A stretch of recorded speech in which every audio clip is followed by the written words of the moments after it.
Chapter 43:20. If you're a bodyguard, then who exactly is protecting who? His Majesty's hidden guards are all at the God realm and above. Raise your strength to the threshold of the God realm first. Wurume only felt that her father's blunt words were heart-wrenching. Wurume glared resentfully at her father and shouted angrily, "Perhaps His Majesty doesn't dislike me very much." A cold and indifferent voice drifted over from the side. Everyone present snuck a peek at that person. His clothes that were comparable to the night sky accentuated his slender and tall figure. That pair of beautiful peach blossom eyes calmly accumulated a trace of alienation from beginning to end. Prime Minister Wu Yong, Xiao Qizi. Wurume was instantly petrified. She turned her head with a hopeless expression and stiffened her neck to glance at Duanyu. His Majesty was quite disdainful of her. I must break through to the God realm within 3 months. Wurume swore as she hugged the doorframe. You said that half a year ago. Father Wu mercilessly exposed his daughter's boasting and pulled her up from the ground. Father, let go of me, Father. I won't leave, I won't leave. I want to protect His Majesty. I want to protect His Majesty. Gag her and take her away. Wu Yong was so angry that veins were popping on his forehead. He roared and had someone gag Wurume's incessant mouth before dragging her away. This humble official will take his leave. Duanyu's unperturbed gaze brushed past the departing figures of the father and daughter, and he frowned slightly. Is everything ready? We've strictly selected 10,000 people from the secret pavilion and various camps. They've been waiting outside Tiger United's gate for a long time, Ing reported solemnly as he followed beside his master. Duanyu nodded absent-mindedly. These elite guards were to be sent to the River of Forgetfulness and handed over to Jojo, so they naturally had to be carefully selected. Most of these people were experts above the 12th level of the spiritual realm. After they went to the River of Forgetfulness and formed a team with the other 2 provinces, they would gather all the resources that could be gathered and forge them into the strongest team to deal with the Heavenly Fate Empire. In order to destroy such an inhumane organization like Tianyun Group, sacrifices were inevitable. Half a year. There was only about half a year left for them to fully devote themselves to preparing this team, because it was very likely that the Heavenly Fate would speed up the process and invade this peaceful world. Ere Rong has arrived, Your Majesty. Duanyu paused and looked at the tall, moon-white figure that appeared outside the door of Drooping Flowers.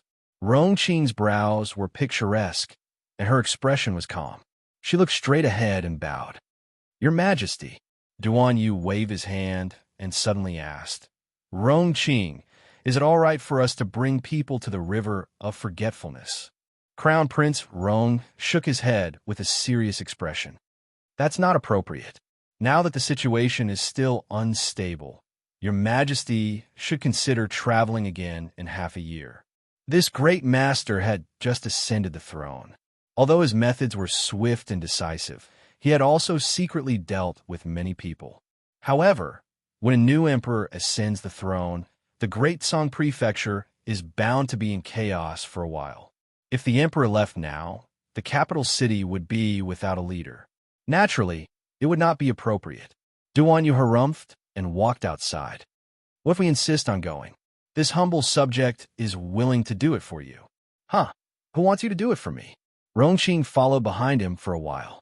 When she saw that he didn't speak, she couldn't resist saying, This subordinate can send a message to Your Majesty every day to report the River of Forgetfulness' situation. Also, I can inform Your Majesty about Miss Qiao's recent situation. Chapter 43:21. Duanyu paused in his steps and glanced at Rongqing, who was standing next to him. Who said we missed her? Vassal Prince Rong glanced at His Majesty aloofly and replied honestly, Your Majesty said it yourself. Nonsense. Why don't we remember saying that we missed her or something like that? Vassal Prince Rong muttered to himself for half a second before replying honestly. Although you didn't say it, your expression, actions, gaze, and even your breathing are telling this humble official that you want to go to the River of Forgetfulness. You really want to see the little miss. Duanyu stepped away from him and silently broke into a stride. He really didn't want to talk to this kind of person who only knew how to retort his monarch. Annoying. Rongqing expressionlessly followed after him. When the river of forgetfulness sent people to negotiate, you were willing to send troops and form a team. You even volunteered to provide so many resources. Wasn't this your intention back then? He wanted to go to the river of forgetfulness. He wanted to go to the river of forgetfulness. He wanted to see Jojo. He really wanted to. Arbor rolled up from the floor and felt the soft hay beneath her. Only then did she remember that she came to the cargo hold to rest after finishing her porridge last night. She originally wanted to sleep in Paradise Planet, but her divine conscience had just recovered, and her connection with the star domain seemed to be intermittent. To avoid unnecessary complications, she laid down a mattress on the floor and made do with it. She didn't expect to sleep until late in the morning. When she pushed open the cargo hold door, she saw that the sun was shining brightly outside. It was already noon. This cargo hold was stuffy to sleep in. There were no windows on either side, so the airflow was obstructed. After a night, the smell inside was touching. In addition, the bed in the cabin wasn't as soft and comfortable as the one she slept in a few days ago. After waking up, Arbor only felt her waist and back ache. She used her small fist to pound her waist and back. When Arbor looked up, she saw Long Shangyun walking past her with a cold expression. "What are you doing?" The little stoic grumpily shouted at her. Long Shangyun turned around to glare at her. "What are you shouting for? Wash your hands and prepare to eat." Who on the ship wasn't at least in the spirit realm? Only Qing Hongsa, who had snuck onto the ship, had a slightly lower cultivation, but had at least broken through to the spirit realm. Yet now, each and every one of them was like a mortal, as though they had been poisoned by the little stoic's poison. They insisted on following her for all 3 meals. "Let's eat, let's eat." The venerable Peach Blossom Immortal carried a plate of stir-fried meat slices with green peppers and floated past her with a smile. Arbor looked up and saw that they had brought over a dozen tables from somewhere and put them together to make a long table. There was a sumptuous spread of food on the table. There were fruits, vegetables, and pastries. The little stoic's eyes brightened, and she ran to the nearby bucket to wash her small hands. Then, like a wisp of smoke, she jogged to Emollien's side and glanced at her beaming husband. Taking the bowl and chopsticks, Arbor pointed at the table curiously. "Where did you get so many tables? Also, this complete set of pots, bowls, ladles, and basins couldn't have been dug out from everyone's inner worlds and gathered together, right?" It turned out that this was what everyone thought. For example, Jojo would always bring some pots, bowls, ladles, basins, tables, chairs, stools, and the like with him when he went out, just in case he needed them. Jojo would bring everything he could and couldn't bring with him when he went out. Ask Mayan. The venerable Peach Blossom Immortal chuckled and pointed at the tables, chairs, stools, pots, bowls, plates, and cups. These and those were all provided by Sir Holy Sun. Why? Sir Jojo stuffed a piece of meat into his mouth and asked curiously. Chapter 43:22. Holy Sun Mi Yin coughed awkwardly and silently continued to eat, not planning to respond to the little stoic's words. On the other hand, Imol Yin glanced meaningfully at Mi Yin and unhurriedly picked up some vegetables for his wife. He chuckled softly and said, "Jojo, do you still remember that you took 1,000,000 spirit coins from the Holy Sun and rented him a room in the Imperial Academy's Winter Forest Court?" Holy Sun Mi Yan's mouth twitched. Arbor silently lowered his eyes and continued to eat the rice in his bowl, his small face deadpan and expressionless. On the other hand, the siblings Long Qian and Long Shangyun looked at Holy Sun Mi Yin with interest. Hearing His Highness the Crown Prince's tone, this Holy Sun Mi Yin was also swindled by the little girl back then. Holy Sun Mi Yan's expression was so strange. It looked like the swindling was a bit serious. Long Qian suddenly felt a sense of empathy for Sir Holy Sun. He glanced regretfully at the Holy Sun and nodded at him. Holy Sun, stupefied, all right? Was this young Master Long sick? Suddenly showing him such a caring gaze, it looked strange and curious. You gave him an empty room that had nothing. He had to pay 100,000 spirit coins for a bed, 50,000 for a stool, and 20,000 for a teacup. Don't you remember? Emolien had a hard time holding back her laughter and asked his wife seriously. Arbor continued to eat rice and expressionlessly looked up at him. What does this have to do with what you want to talk about now? Uffed. The venerable peach blossom immortal couldn't resist laughing. My Jojo, don't tell me the connection, it's too big. Ever since you rented that million spirit coin earthen room for Mien had lingering fears and brought tables, chairs, stools, pots, bowls, ladles, and basins with him every time he goes out. He has everything he needs for daily life. Puff, cough, cough, cough. Ha! A youth from the Phoenix tribe was about to laugh, but was glared back by Holy Sun Yan's stern gaze. Arbor made an O sound and reached out to pick up some food nearby. It's a matter of the past. Let's not talk about it. It's all old history. Can't you just let it go? Why bring it up again? If he hadn't mentioned it, she would have forgotten about it. Did you bring your bed? She took 2 bites and suddenly turned around to ask Mien. Mien was speechless. I really don't want to talk to this guy. What should I do? Jojo's section break. 10 days later in the evening. Long Huan stood in front of the ship's railing and pointed at the island in front of them. After drifting on the sea for so long, I'm sure everyone is exhausted. Let's land tonight and go to the fishing village ahead to rest for the night. This place is only 5 days away from the outer boundary of the River of Forgetfulness. Qing Hong Se could not help but frown and interrupt. What are you going to do in a small village like that? Why don't we hurry up and get to the River of Forgetfulness as soon as possible to rest? Long Chi was startled and reflexively turned to look at the little stoic's reaction. What does younger cousin think? You can rest for a while. Arbor nodded calmly. She, Lien, Zhichun, and Mien didn't have any problems. In any case, after night fell, they only needed to leave one person stand guard outside, while the others took turns to enter the star domain to rest.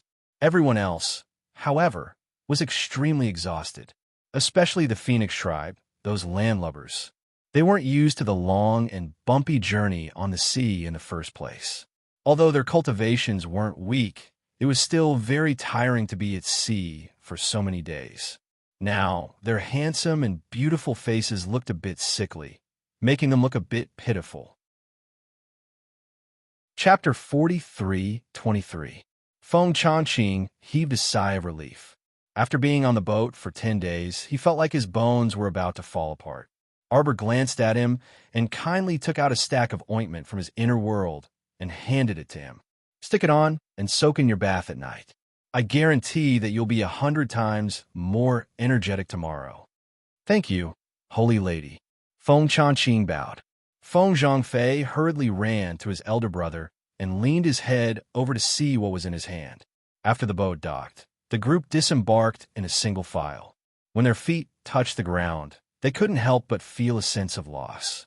It had been 10 days since devastating islands sank, but there was still no news from Queen Qingyi. However, Qing Xue didn't show any signs of sadness. She only worked harder and harder every day. Because of her androphobia, Qing Xue was quite annoyed with the men of the Phoenix clan. Instead, she looked for Long Shangyun to spar with her spiritual techniques every day. As time passed, Qing Xue and Long Shangyun inexplicably became familiar with each other. Long Huan stepped on the soft sand beside the beach and said with a smile, "This fisherman's island is quite famous. Many adventurer teams that go to our forgetful River Snow Ridge to train usually stay on this fisherman's island for a day or two to rest. So the business on this fisherman's island is usually very prosperous. Adventurer teams can be seen everywhere on the island." As Long Huan introduced, his voice gradually lowered, and he looked around with a slightly strange expression. Why is it so quiet? The entire island was so quiet that one could feel some treacherous waves the moment they set foot on it.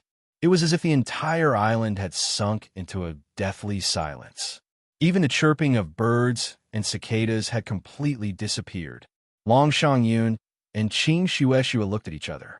They both took 2 steps back and almost stepped into the sea behind them. Didn't you say that this is a place where adventurers stay? Qing Hongsa looked around vigilantly. Why isn't there any sound at all? Arbor raised his eyebrows and suddenly asked, "How can we prevent them from blocking our divine since the moment we meet?" The sudden appearance of the mirror image array had locked her divine sense, so it was very difficult for her to move afterward. Therefore, Arbor wanted to know how to prevent trouble before it happened. If in the future, whenever she met someone from the heavenly fate realm, they would use this kind of spirit locking formation on her. Wouldn't that be too much of a scam? Even we can't guard against such a soul-locking formation. The venerable peach blossom immortal shook his head and sighed. It said that the river of forgetfulness has a treasure called the light congealing mirror. It can break the mirror image soul-locking array. Long Huan looked at him speechlessly, but his expression was very respectful. Senior Immortal, the light congealing mirror is an item recorded in ancient books. Although we have heard about it since we were young, we have never seen it before. By the way, is there a place called Snow Ridge near the River of Forgetfulness? Yes, the holy land of Snow Ridge is undulating, and half of it surrounds our Sea of Forgetfulness. It's the most popular place for adventure teams to go. Long Yin nodded. Then do you know that there is a divine artifact, master, hiding under the snowy mountains? He has the heavenly forging cauldron, which is ranked second in the world. Ah, Long Huan was surprised. Is it Senior Scattered Light? Scattered Light. Arbor murmured this person's name. He is a descendant of Xuanji. Long Huan's expression flickered. You know Ancestor Xuanji? Ancestor Xuanji? This time, it was Arbor's turn to be stunned. A thought flashed across his mind. Her surname is Long? Long Xuanji, tomorrow I will catch up on my sleep. Chapter 43-24. This divine artifact master, Mi Guang, should be one of the first-generation disciples of the Xuanji sect. A divine artifact master who lived under the forgetful river Snow Ridge all year round. She wondered if she would meet him on this trip. Arbor glanced at Long Qian hesitantly. Senior Xuanji, is it really your ancestor? Of course. Long Qian nodded and said seriously, Ancestor Xuanji is the most outstanding ancestor in the family. How could I joke about this matter? Cousin, you've heard about your ancestor? Long Qian's eyes flashed, and he could not help but size up Arbor. She had heard more than that. Arbor could not help but feel a little bitter when she thought of this. Could it be it was the power of the bloodline that attracted her to the Xuanji mystic realm to obtain the Xuanji core? Everything was guided by the bloodline. It was just like when she entered her mother's mystic realm and found her mother's remains. It was as if the heavens were guiding her. Although she was resentful towards the forgetful River Dragon clan, she did not expect that she had already received the goodwill of the forgetful River Dragon clan's ancestor before this. This made her feel rather conflicted. Should she let go of her feelings and not dwell on the past? Mo Yin was the clearest about the Xuanji core. Hence, he could clearly sense Jojo's emotions at this moment. Raising his hand to hold her small hand, Mo Yin said gently, "Let nature take its course." Why should she be so conflicted? In that case, Jojo was also a direct descendant of Senior Xuanji. It seemed that it was not entirely fate that allowed her to obtain the Xuanji core. No wonder when Senior Xuanji gave Jojo 3 missions in the Mystic Realm, he added that she should try her best to help those weak mermen. Long Xuanji and Long Chuyin were originally family. Arbor shook her head slightly and walked towards the fisherman's island. Hey! Long Shangyun suddenly tugged at her sleeve. This island is strange. Are we still going up? Yes, let's go and take a look. Arbor nodded and led the group towards the island. It was very quiet all around. Even the barking of dogs and the crowing of chickens could not be heard. Arbor's group of more than 400 people entered the fisherman's village one after another. However, they saw that the doors of every house were tightly shut. There was not even a trace of smoke in the village. Occasionally, they would see an emaciated woman sitting at the door. Before they could ask her anything, other people saw their large group pass by and immediately ran into the door in a panic, closing the door without saying a word. What's going on? Qinghong said unhappily, We're not ghosts. Is there a need to hide when you see us? Everyone ignored her and followed Xiao Mu to the other end of the village without consulting her. Suddenly, Arbor and the others heard the sound of a door opening. They turned around and saw an elderly woman walking out of the door, shakily with a cane. When she saw a group of people looking at her, she was so scared that her hand trembled and she hurriedly retreated. Unexpectedly, she was too hasty and tripped on the threshold. Just as she was about to fall to the ground, Arbor's figure flashed and his hand shot out like lightning to support her arm. "Old Granny, don't panic. We're just passers-by. We won't hurt you." The old woman was slightly shocked. She looked up and saw Arbor's delicate little face. Her heart relaxed slightly. This child in front of her was really good-looking. He did not look like those ferocious people from before. Emolien ordered her people to rest on the spot. Then she and the venerable Peach Blossom Immortal walked over to Arbor and the old woman. They helped the old woman who had difficulty moving sit down. Arbor asked, "What's going on with this village?" Chapter 43:25. There's something you don't know. The old woman sat on a bench and said weakly, "The people in the village were all frightened by those adventurers from outside. You also know that our fisherman's island is in the sea area of the River of Forgetfulness. Usually there are people coming and going, but most of the teams that came to the River of Forgetfulness to train would come to our village to rest. Over time, every family started a business of inns and taverns."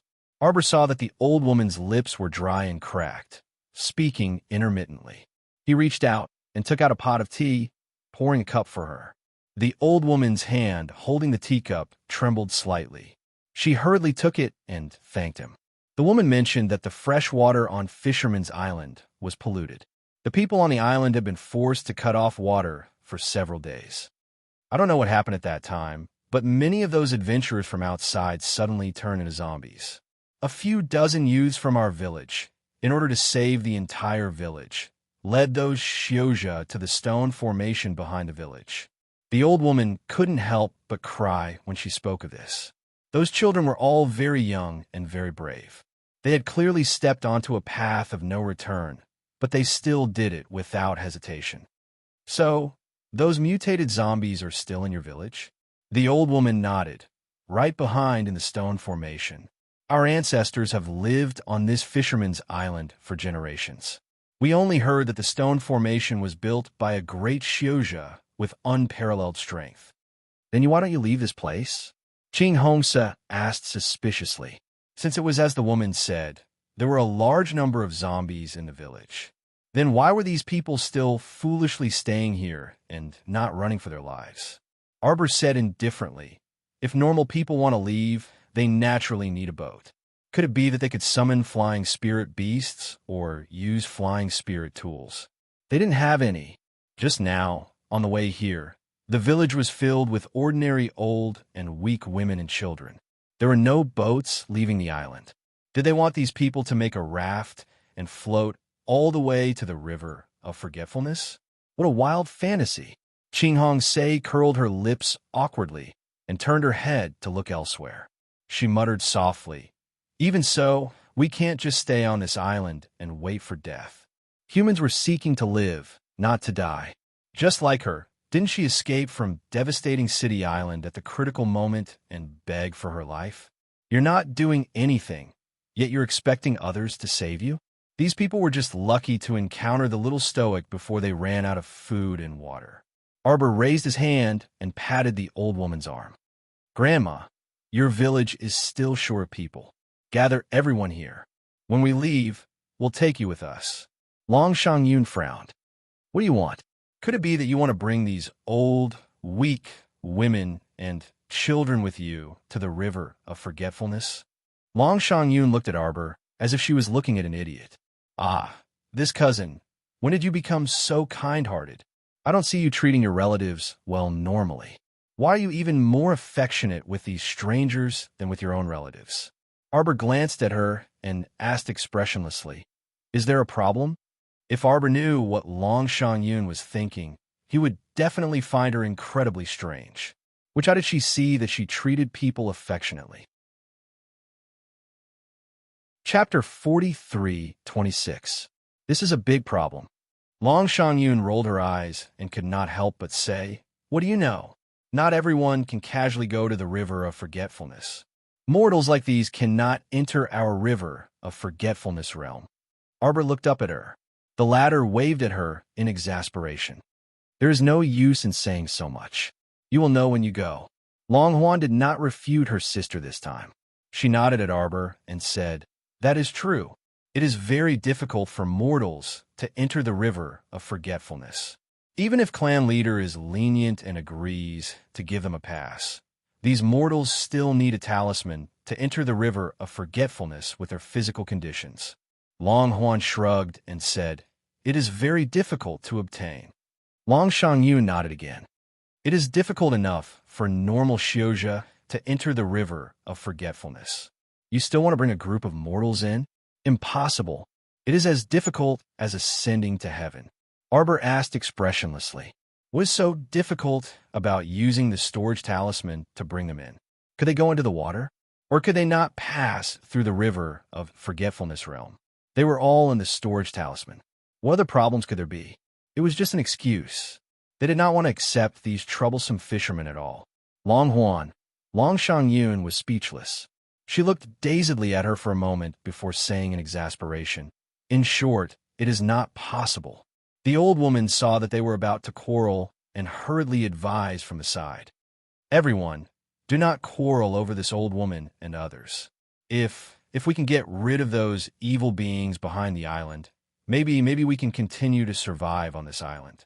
The water source of your island has been destroyed. It is impossible to continue to stay here." Arbor looked seriously at the old woman. "Do not worry. Go gather people first." Yes. The old woman stood up shakily.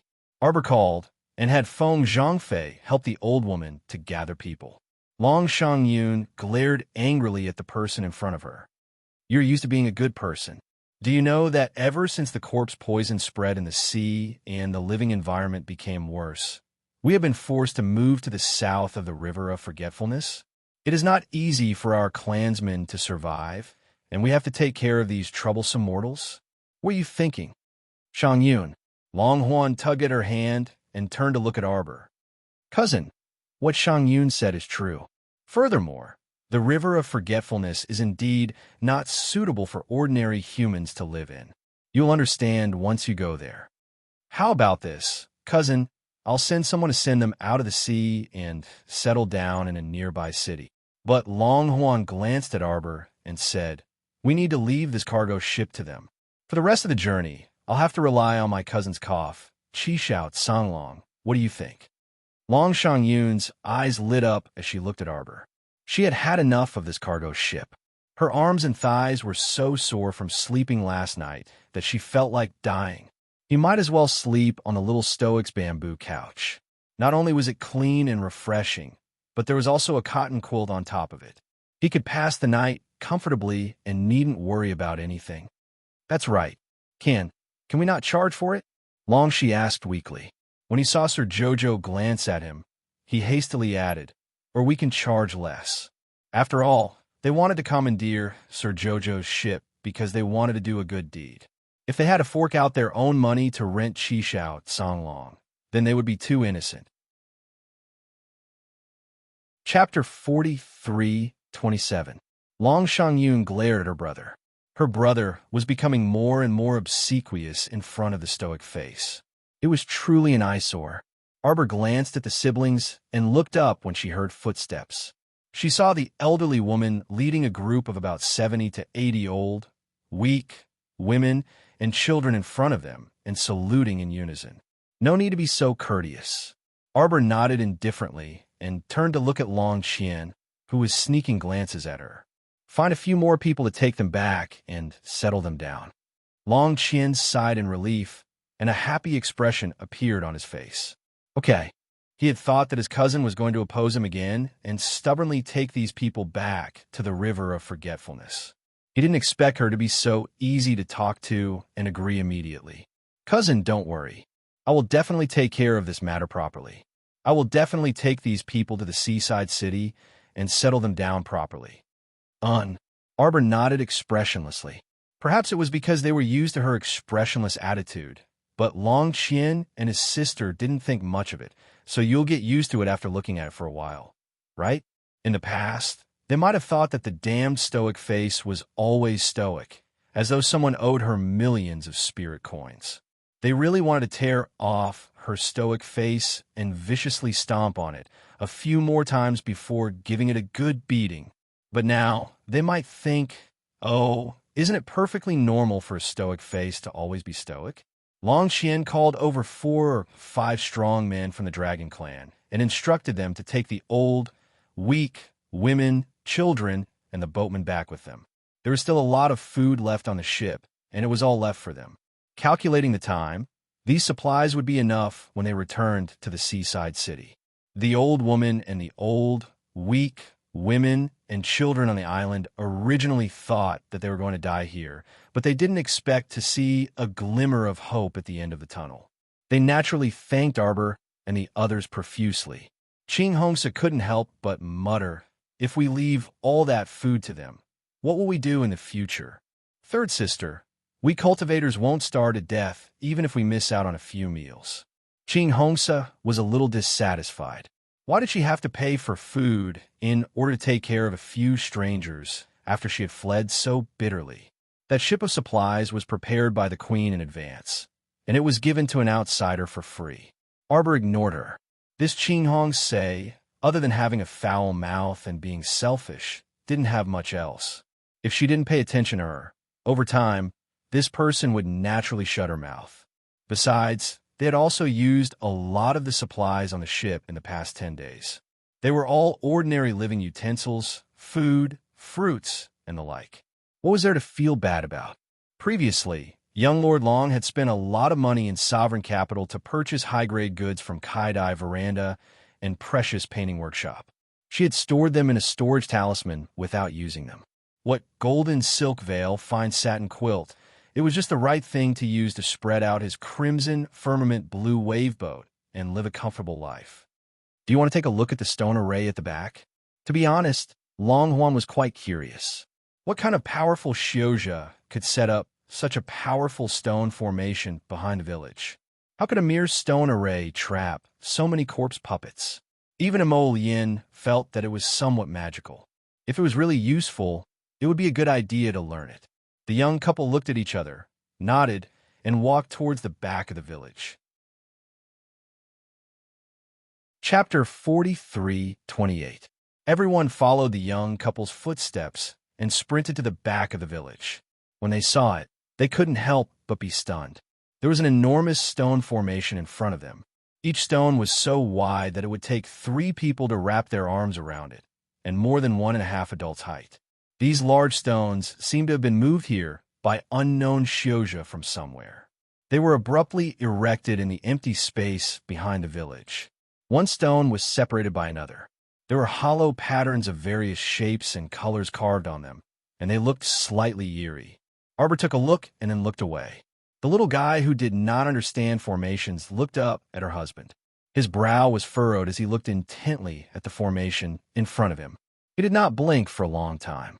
Jojo Darren did not dare to disturb him. He stood next to him and carefully examined his expression. Xiao Qiao's lotus was usually very handsome. Now that he was serious, he looked even more handsome and beautiful, with an outstanding demeanor. Handsome, the little guy thought inside. Her little hand wanted to go and grab him, but stopped midway.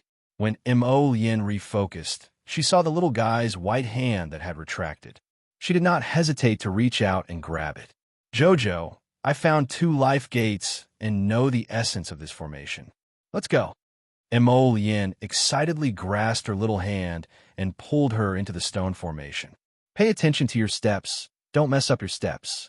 Mo Yin ordered and pulled Arbor into the stone formation. He Chun, Feng Changqing, and the others naturally followed without hesitation. Long Ji, Long Xiang Yun, Qing Xue, and the others hurriedly followed. Qing Hongsa hesitated for a while. Seeing everyone go in, she could only reluctantly follow. She couldn't be alone and not follow the group, right? If those people went out from another exit and left her on this deserted island, then wouldn't she be finished? Be careful. Arbor threw out a dozen defensive seals around everyone. There may be many corpse puppets here. Pay attention to your defenses. Yes. Everyone nodded warily and followed behind Emolien and Arbor. Apart from following them with full concentration, they also had to spare a portion of their spiritual awareness to check if there were any approaching corpse puppets. Didn't the young adults on the fisherman's island trap the zombies of the adventurers in this stone array? Why haven't we found a single corpse along the way? Long Shangyun couldn't help but ask. Don't slack off, Arbor said calmly. Long Shangyun rolled her eyes. Suddenly, her pupils constricted as she saw a white figure pounce out from the side, heading straight for her neck. That thing's pale face, coupled with its distorted facial features, almost caused Long Shangyun to be distracted and vomit. When Long Shangyun saw that the corpse puppet had already arrived in front of her, she summoned her sword from her consciousness with a clang. When she killed the corpse puppet, she had just exhaled a breath of air when she suddenly froze. Countless strange white birds jumped out from the corpse puppet's exploded body. One of them opened its beak and tried to bite her arm. In the blink of an eye, a black gold arrow brushed past Long Shangyun's arm and instantly shot through the strange bird's neck. Everyone raised their swords to kill the white corpse birds that flew over. Suddenly, a milky white fog appeared in front of them, enveloping everyone in it in an instant. They couldn't even see their own fingers. Chapter 43:29. JoJo's Lotus? Arbor immediately reached out to grab the wrist of the man next to her. However, she was instantly displeased when she grabbed nothing but air. Where did JoJo's Lotus run off to in such a short time? Her footsteps were light, and she didn't panic as she walked through the layers of white mist. She casually released an arrow and disposed of a panting zombie. She inwardly thought, the zombies trapped in this stone's white mist formation seem to be low-level creatures. It shouldn't be difficult for the Feng tribe used to deal with them, so there's no need to worry about them getting injured. Arbor closed her eyes and shot several zombies' heads in succession. As usual, she picked up the crystal cores on the ground and tossed them into her small pouch. These zombies didn't produce higher-level black crystals in their heads. It seemed that it was because they took different medicinal liquids. She could basically confirm now that people who took ordinary basic mutated medicinal liquids couldn't become high-level zombies even after they turned into zombies. If they wanted to become high-level level 2 zombies or above, they had to take mutated medicine. After taking it, the embryonic form of black crystals would probably gradually form in their heads, and the black crystals would become more and more solid after repeated improvements. She wondered how much superhuman's abilities would improve after absorbing this kind of black crystal. Arbor was a bit curious and secretly decided that after she cut open a piece of black crystal, she would test it out to see how much it could improve her psychokinesis. In any case, ever since she took the holy fruit, her body had become impervious to all poisons. A trifling corpse poison couldn't harm her at all. She had already developed antibodies against zombies, so even if she was scratched by a more powerful zombie, it couldn't harm her body in the slightest. A gust of wind came from behind her head. Xiao Mu didn't even look at it, directly shooting out a crow-gold arrow with a flick of her wrist. However, this time, she didn't hear the expected scream. The newcomer moved very quickly and continued to reach for the back of her neck. It was a living person. Arbor's lips revealed a grim smile. She covered her hand with a Vajra talisman and grabbed the other person's wrist with a flip of her wrist. The newcomer was shocked and hastily dodged. Unfortunately, it was already too late. When this little stoic's ice-cold hand tightly clasped his wrist, the newcomer felt unwell all over, especially when he heard a soft crack sound in the silent air. As the fear in his heart spread, large beads of sweat involuntarily fell from his forehead. His hand, his wrist, was broken by the stoic face, just like that. "Show me your true face." A strong beam of light shone on the person's half-dark and half-gloomy face. Arbor sneered, the 5 vines between his fingers darting towards his opponent's throat like snakes. It was as fast as lightning and as strong as the wind, causing the other party to break out in a cold sweat. Holding his broken wrist, he quickly retreated. Arbor chased after him with a sneer in his eyes. Luring the enemy in? You still want to trick Joe?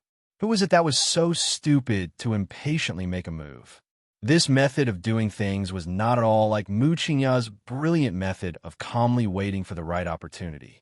Which scoundrel was it that hit his head but showed his tail? He didn't realize he was being funny at all. Rip! A spirit-binding rope abruptly landed on Arbor's body and tightly wrapped around him 7 or 8 times. The other end of the rope was held by the person with the broken wrist.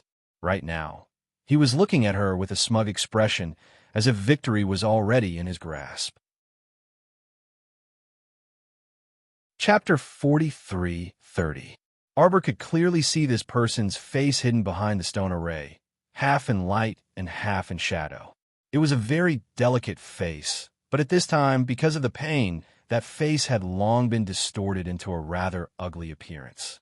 She had seen this face not long ago.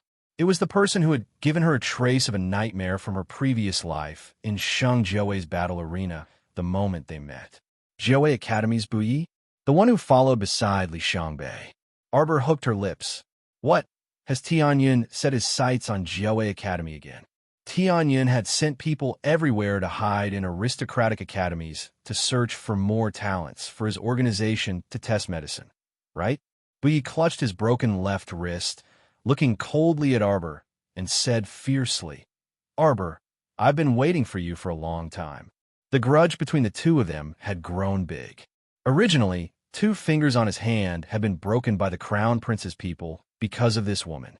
Now that his entire wrist was broken, new and old grudges added together, it really made one abnormally angry. Waiting for me? Arbor looked up at his incomparably loathsome face. Where does your confidence come from? Buyi snorted coldly, shaking the spirit-binding rope in his hand. This is not an ordinary spirit-binding rope. It's more than enough to bind a divine realm cultivator like you. Are you sure?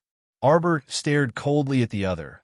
The slender fingers stuck to her side, moved slightly, and instantly felt the spirit-binding ropes binding on her body gradually tighten. Buyi snorted lightly. I said, don't waste your energy. You can't escape. Let me think.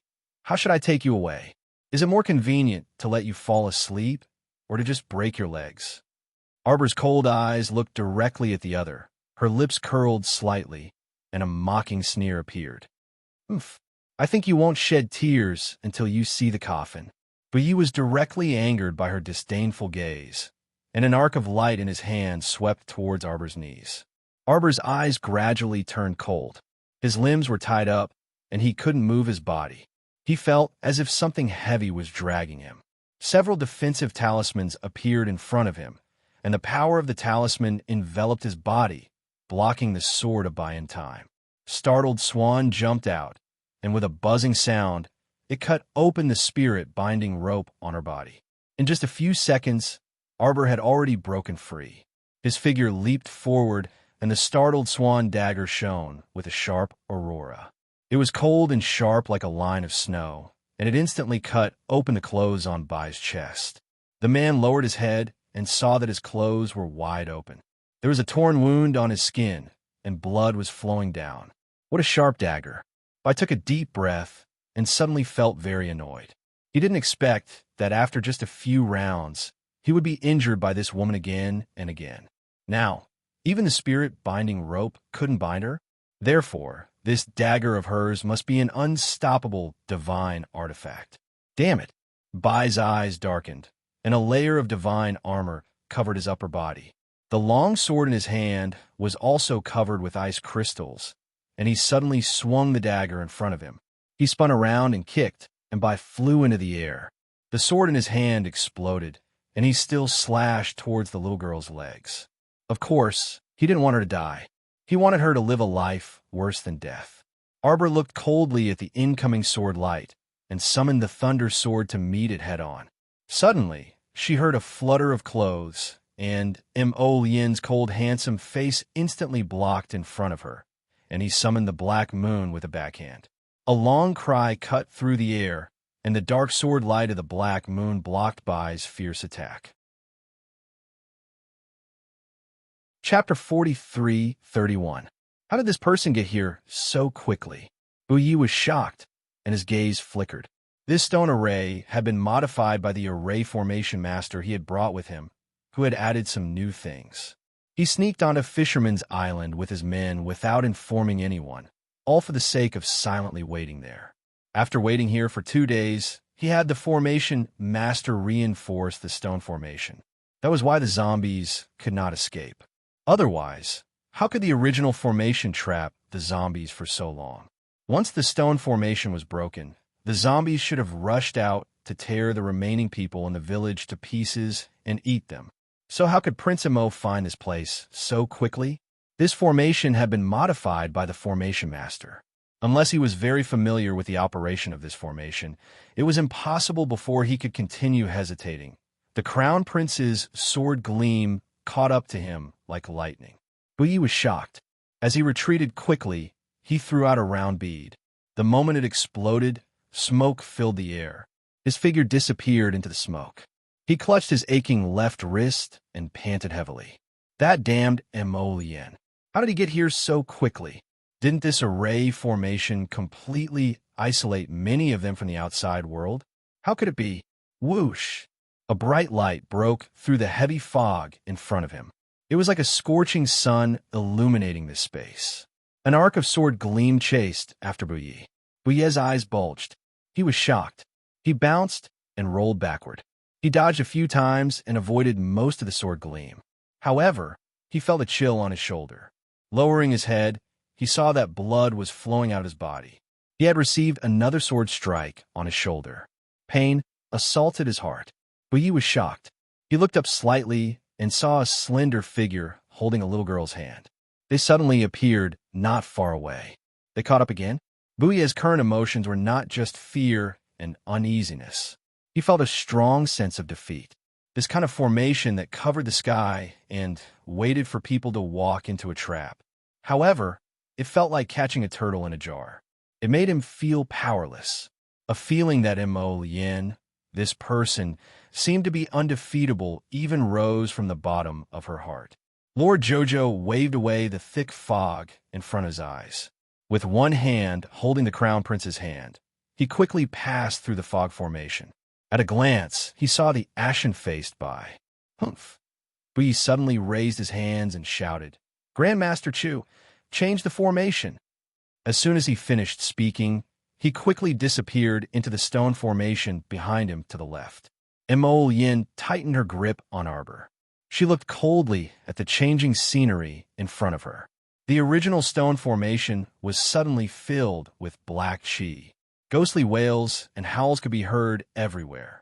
It was as if the place in front of them had suddenly turned into a desert in hell. Countless ghostly hands passed through the thick fog and grabbed at the two of them. Mo Yin pulled the little fellow into her arms and single-handedly controlled the black moon sword to cut through the thick fog and cut off a claw.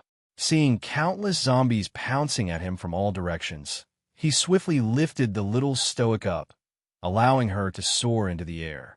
His movements were extremely fast as he leaped into the dense black ghost hand formation. His sword gleam filled the air, and holy power lingered around him. The little stoic looked down from midair and saw him moving gracefully like a startled swan and a swimming dragon. His figure shuttled through the dense black chi formation. Wherever his sword gleam went, it was as if it could split mountains, split seas, and split stars. Black chi scattered in all directions, and the ghostly wails and howls transformed into waves of tragic howls. Wherever the black moon sword gleam passed, it exterminated a swath of evil beings. It was so fast that it was dazzling. Chapter 43-32. In just a moment, the fog array was swept away by the Crown Prince's tyrannical power. The stone array crumbled into pieces, and the sound of explosions could be heard everywhere. Sir Jojo landed on the ground expressionlessly. Before he could steady himself, he was pulled into Prince Mo's arms again. He looked her up and down. Is something the matter? What could happen to her? She didn't even lift 2 fingers from beginning to end. If something happened, it must be because she was too bored. Mo Yin lowered his head and smiled at her. He patted her back. Don't be afraid. Arbor couldn't help but look down and roll his eyes. He didn't know which eye of his husband saw that she was afraid. Sir Jojo's gaze focused on a place under his feet. He raised his hand and pointed. Chase. Okay. Mo Lien nodded. He turned to look at the center of the stone array. There was a big hole. This should be the underground passage to the beach. Arbor frowned slightly. We can't let that person escape. He can't escape. Mo Lien didn't pull his wife down to chase after him. He just reached out his hand and pushed gently.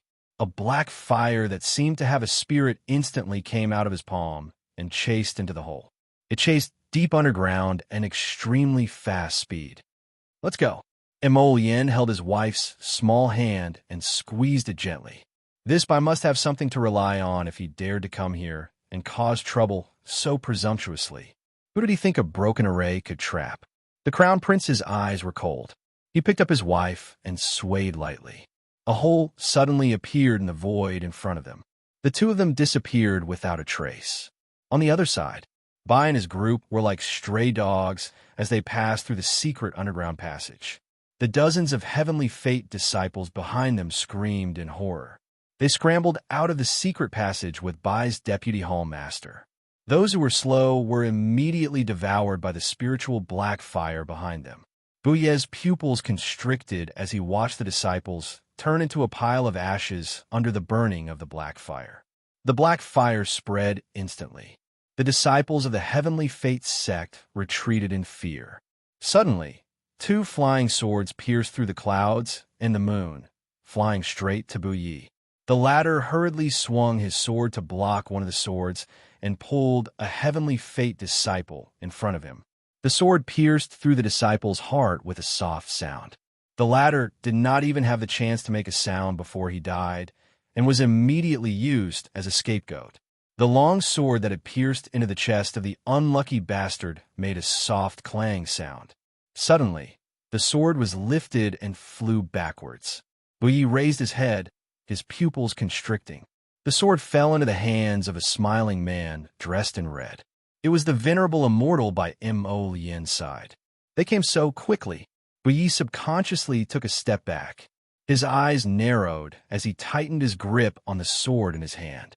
Vice Hall Master, a Heavenly Fate disciple beside him, looked at him in surprise. I turned his head and nodded slightly at him.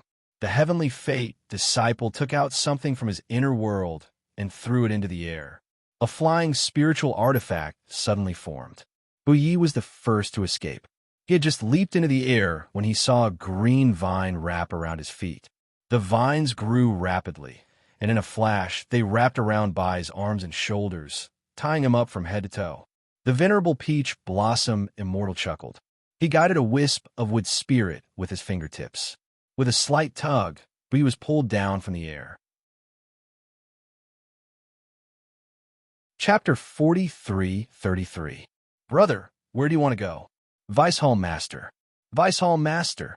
Bai shook his bound body and glared at the venerable peach blossom immortal and holy Sunmi Yin with fiery eyes. Vice Hall Master. The venerable peach blossom immortal sized up the person in front of him. What makes you think you can really catch a rabbit by waiting for a rabbit by a tree stump? Perhaps what you catch just so happens to be a tiger or a wolf. Ripping waves came from the air. Bai's eyes flickered. He looked up and saw a slender palm appear out of thin air in front of him. In the blink of an eye, Prince Mo passed through the air with the little stoic in his arms and landed in front of everyone. His phoenix eyes stared icily at Bai. In that instant, Bai felt like he was being targeted by a ferocious beast, and he felt unwell. Breaking through the air and coming out. The power to annihilate nothingness, the crown prince of the divine province, actually had such terrifying power. Why didn't anyone in the entire Tianyun sect mention this before? How many times had they interacted with the crown prince? There was no way they didn't know that the crown prince had such a powerful and unique ability. Sir Jojo expressionlessly looked at the person in front of him and patted Prince Mo's neck, indicating for him to put him down. Mo Yin looked at her in amusement before loosening his grip and letting her go. Arbor slowly walked to Bai with a cold expression. He drew out a clap of thunder and slowly aimed it at the other party. You're allowed to leave behind your last words. Feng Changqing and the others found Long Qian, Long Shangyun, and Chin Shue into shattered stone formation. They had just rushed over when they heard the little stoic say this coldly. You're allowed to leave behind your last words. You're allowed to leave behind your last words. Why the heck did he feel that this icy little stoic was a bit inexplicably adorable? You dare to kill me? But I couldn't resist sneering. Do you know the consequences of killing me? Since you don't have any last words, then die. Arbor pointed, and the clap of thunder whistled through the air and shot toward Bai's neck without hesitation. Bai stared in shock at the person in front of him. He probably didn't expect this stoic face to be so resolute and kill him without a second word. In reality, the little stoic's current state of mind wasn't very calm either. When she looked at the person in front of her, there was a voice in her heart that kept telling her, enemy, kill him. Don't talk nonsense with him. Kill him immediately. Although he wanted to figure out some things in his heart, for example, did he really have any interactions with Bai in his previous life? For example, did something happen between him and this person in his previous life? But at this moment, when she was truly facing this person, she really didn't want to ask or care about anything. She just wanted to get rid of this big trouble. Chi, with a soft sound, a flying sword suddenly drilled out in front of Bai and quickly split apart Arbor's thunder sword.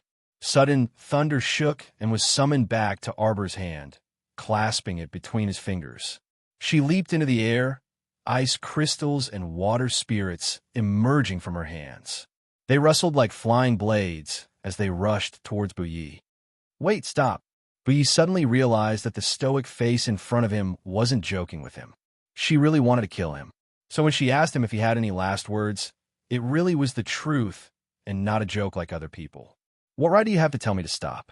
Arbor glanced at him coldly. Although she didn't say anything, Buyi could clearly read the deep meaning in her cold eyes. Chapter 43-34. Don't you want to know who the mastermind behind Tianyan is? Arbor's eyes were mocking, and her lips curled. You know. Of course I know. Arbor stared icily at her, her entire body's water, spiritual energy ready to be unleashed. Everyone saw a waterfall-like water curtain slowly rise behind her, which instantly solidified into an ice surface resembling an iron plate. Long Shangyun's gaze flickered, and a thought spun in her mind. The little stoic's control over the power of the five spirits had probably already reached the pinnacle of perfection. Someone about to die is merely spouting nonsense. Arbor raised her sword, and a rainbow-like sword light rapidly cut through the ice wall behind her. In less than a moment, everyone saw the ice surface crumble and transform into countless sharp ice spikes aimed directly at Buyi. Buyi's entire body was bound by the vines guided by the venerable peach blossom immortal, and he simply couldn't struggle free. When he saw the little stoic pointing countless ice spikes at him like an arrow on a bowstring, he instantly started to panic. I know, I can tell you, but you must. Before Buyi could finish speaking, he saw the stoic face wave her hand, and countless ice spikes abruptly stabbed at him from head to toe. Buyi struggled and jumped back in a panic.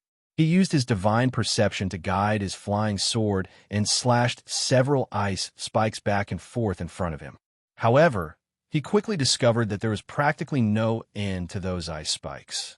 Countless densely packed ice spikes gathered in one place and directly nailed his flying sword to the ground. The remaining hundreds to thousands of ice spikes were like locusts passing through, swarming through his limbs and bones with clanging sounds. Buyi's entire body was corroded by the cold air, and he was rooted to the spot in a daze.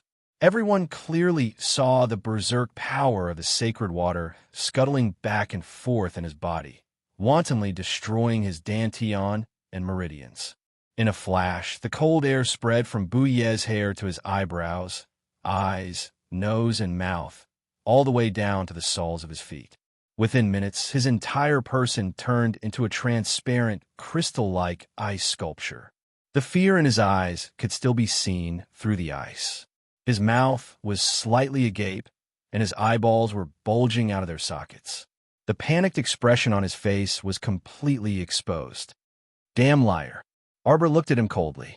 A mere vice hall master of a small branch of the Heavenly Fate organization dared to claim that he knew who the mastermind behind the Heavenly Fate organization was?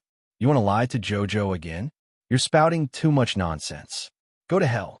Arbor stretched out his hand and clenched his fist. In a split second, the ice sculpture with its mouth slightly open suddenly broke apart into 4, 5, 6, 7, or 8 pieces and fell to the ground. Long Shangyun's pupil shrank. Qing Heis, who was behind him, sucked in a breath of cold air and took a few steps back. When she raised her eyes again, she looked at Arbor with a hint of fear in her eyes. Arbor was a little too frightening. Tearing a person into pieces just because of a disagreement. Wasn't this method a bit too terrifying? Qing Shueshue turned back to look at Qing Hongsa. She frowned and couldn't help but sneer. Third sister, you can't be thinking that this person is pitiful, right? He's a disciple of the Heavenly Fate organization who doesn't shrink from any evil. Wasn't this third sister too naive? At this time, could it be that the long-lost Virgin Mary heart was acting up? Don't look at this Vice Hall Master Buyi in front of her. His face was very delicate and he seemed harmless. But as the Vice Hall Master of the Heavenly Fate organization, what good could he do on a daily basis? How many people had died at the hands of the Heavenly Fate organization? Chapter 43-35. Furthermore, not long ago, their entire devastating island had collapsed and sunk to the bottom of the sea because of Tianyun's attack. Deep hatred was right in front of them. What kind of expression was Third Sister's? She actually acted up at this time. It was truly laughable. Qing Hongsa also seemed to feel that her expression just now was a little too much. She hurriedly restrained her expression and said stubbornly, I don't sympathize with Tianyun's people. Qing Shueshue glanced at her again and faintly lowered her eyes. Third sister, the moment Tianyun wiped out our home, the hatred between us and them became irreconcilable. Seeing that the surrounding air was quiet and no one spoke, Long Qing Long couldn't help but laugh.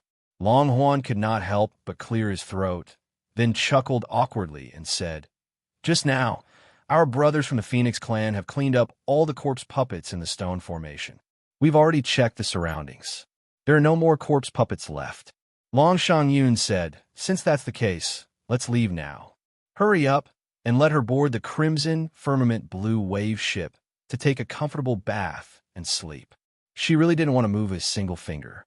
Just now, she had killed so many corpse puppets in Stone Town that her hands were almost sore. She originally wanted to rest on the island, but in the end, she had to fight again. How tiring.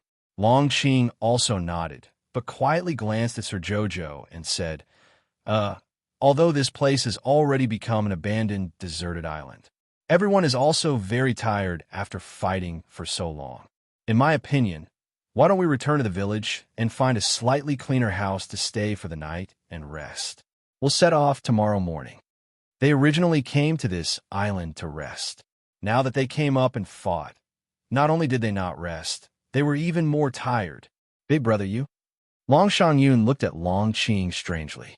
When did Big Brother become so silly and adorable? Wasn't it better to rest on the Crimson Firmament Blue Wave? The Crimson Firmament Blue Wave ship moved steadily, as if it was on flat land. It didn't make people feel bumpy at all. The space on the ship was different. There were many rooms. Just randomly picking one would be very comfortable. Why do they have to find a place to stay on this lousy island? Wasn't this superfluous? Arbor turned around and looked at everyone's pale faces. His gaze shifted to young Master Long's travel-worn face. Go rest on the red firmament blue waves. She glanced at him and said expressionlessly, I won't charge you. Young Master Long heaved a sigh of relief, as though he had been granted amnesty. His eyes revealed traces of a smile as he cupped his hands towards Arbor and thanked her. Many thanks for cousin's generosity. What were they waiting for? Let's set off quickly. Long Shangyun, damn, so Big Brother was retreating in order to advance. Damn, she was wondering why Big Brother was so stupid. It turned out that he had learned to be smart. Qing Hongsa tugged on Qing Shueshue's sleeve. Shueshue, what are they talking about? What scarlet firmament blue waves? Where are they going to rest? Why did the Long siblings look so happy and excited? Arbor took out the sealing ball from his inner world and casually tossed it to the sea. Everyone saw a 3-story ship riding the wind and breaking the waves as it sailed down the river, creating a series of huge waves.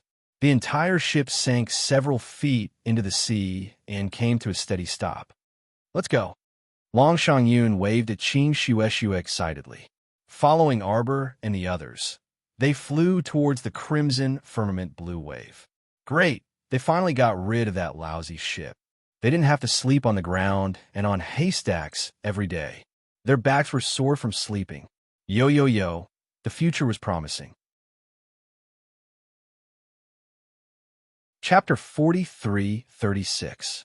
This night had been too comfortable.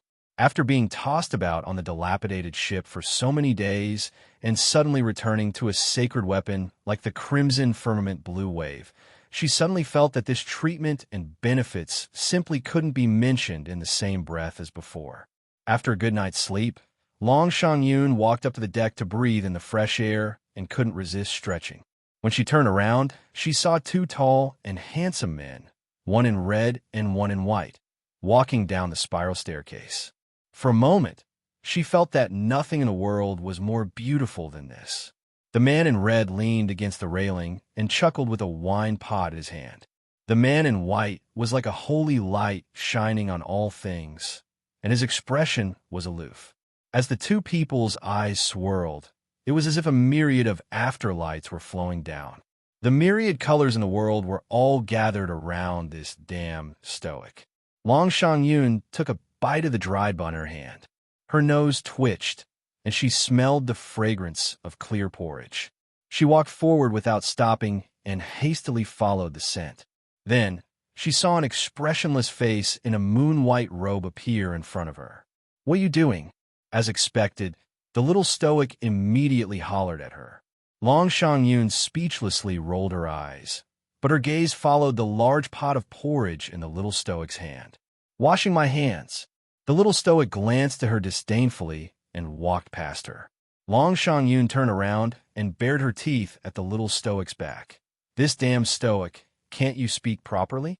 Before long, the 100 members of the Feng tribe and Qin Shueshue's 300 personal guards all came out. Everyone suddenly realized that this space was truly very interesting.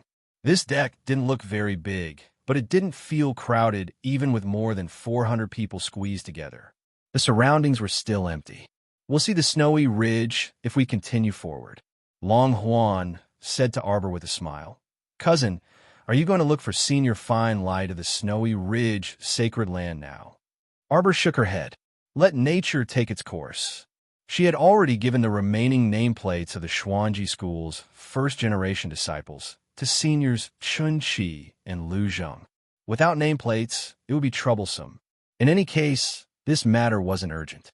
It had been so many years, so why be impatient? All right, then let's not stay here any longer and enter the river of forgetfulness directly. Long Huan sighed. Speaking of which, we've wasted quite a bit of time on this journey. Xiao Mu glanced back slightly and calmly glanced at him before retracting her gaze. "Cousin, don't worry. The River of Forgetfulness Dragon Clan has no ill intentions towards you."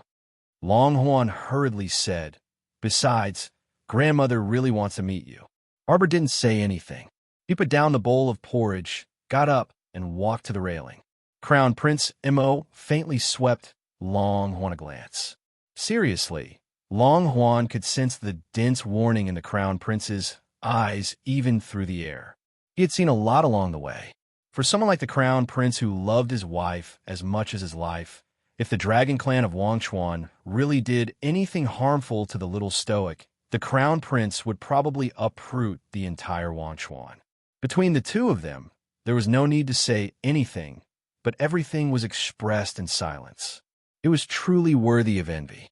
Long Huan shook his head slightly and calmly looked back at the Crown Prince, nodding at him. Emolian glanced at him before retracting his gaze and walking towards his wife's side. If Long Huan could behave himself, he naturally wouldn't touch their family. If the River of Forgetfulness Dragon Clan had ulterior motives and wanted to harm his Xiao, how could he treat them courteously?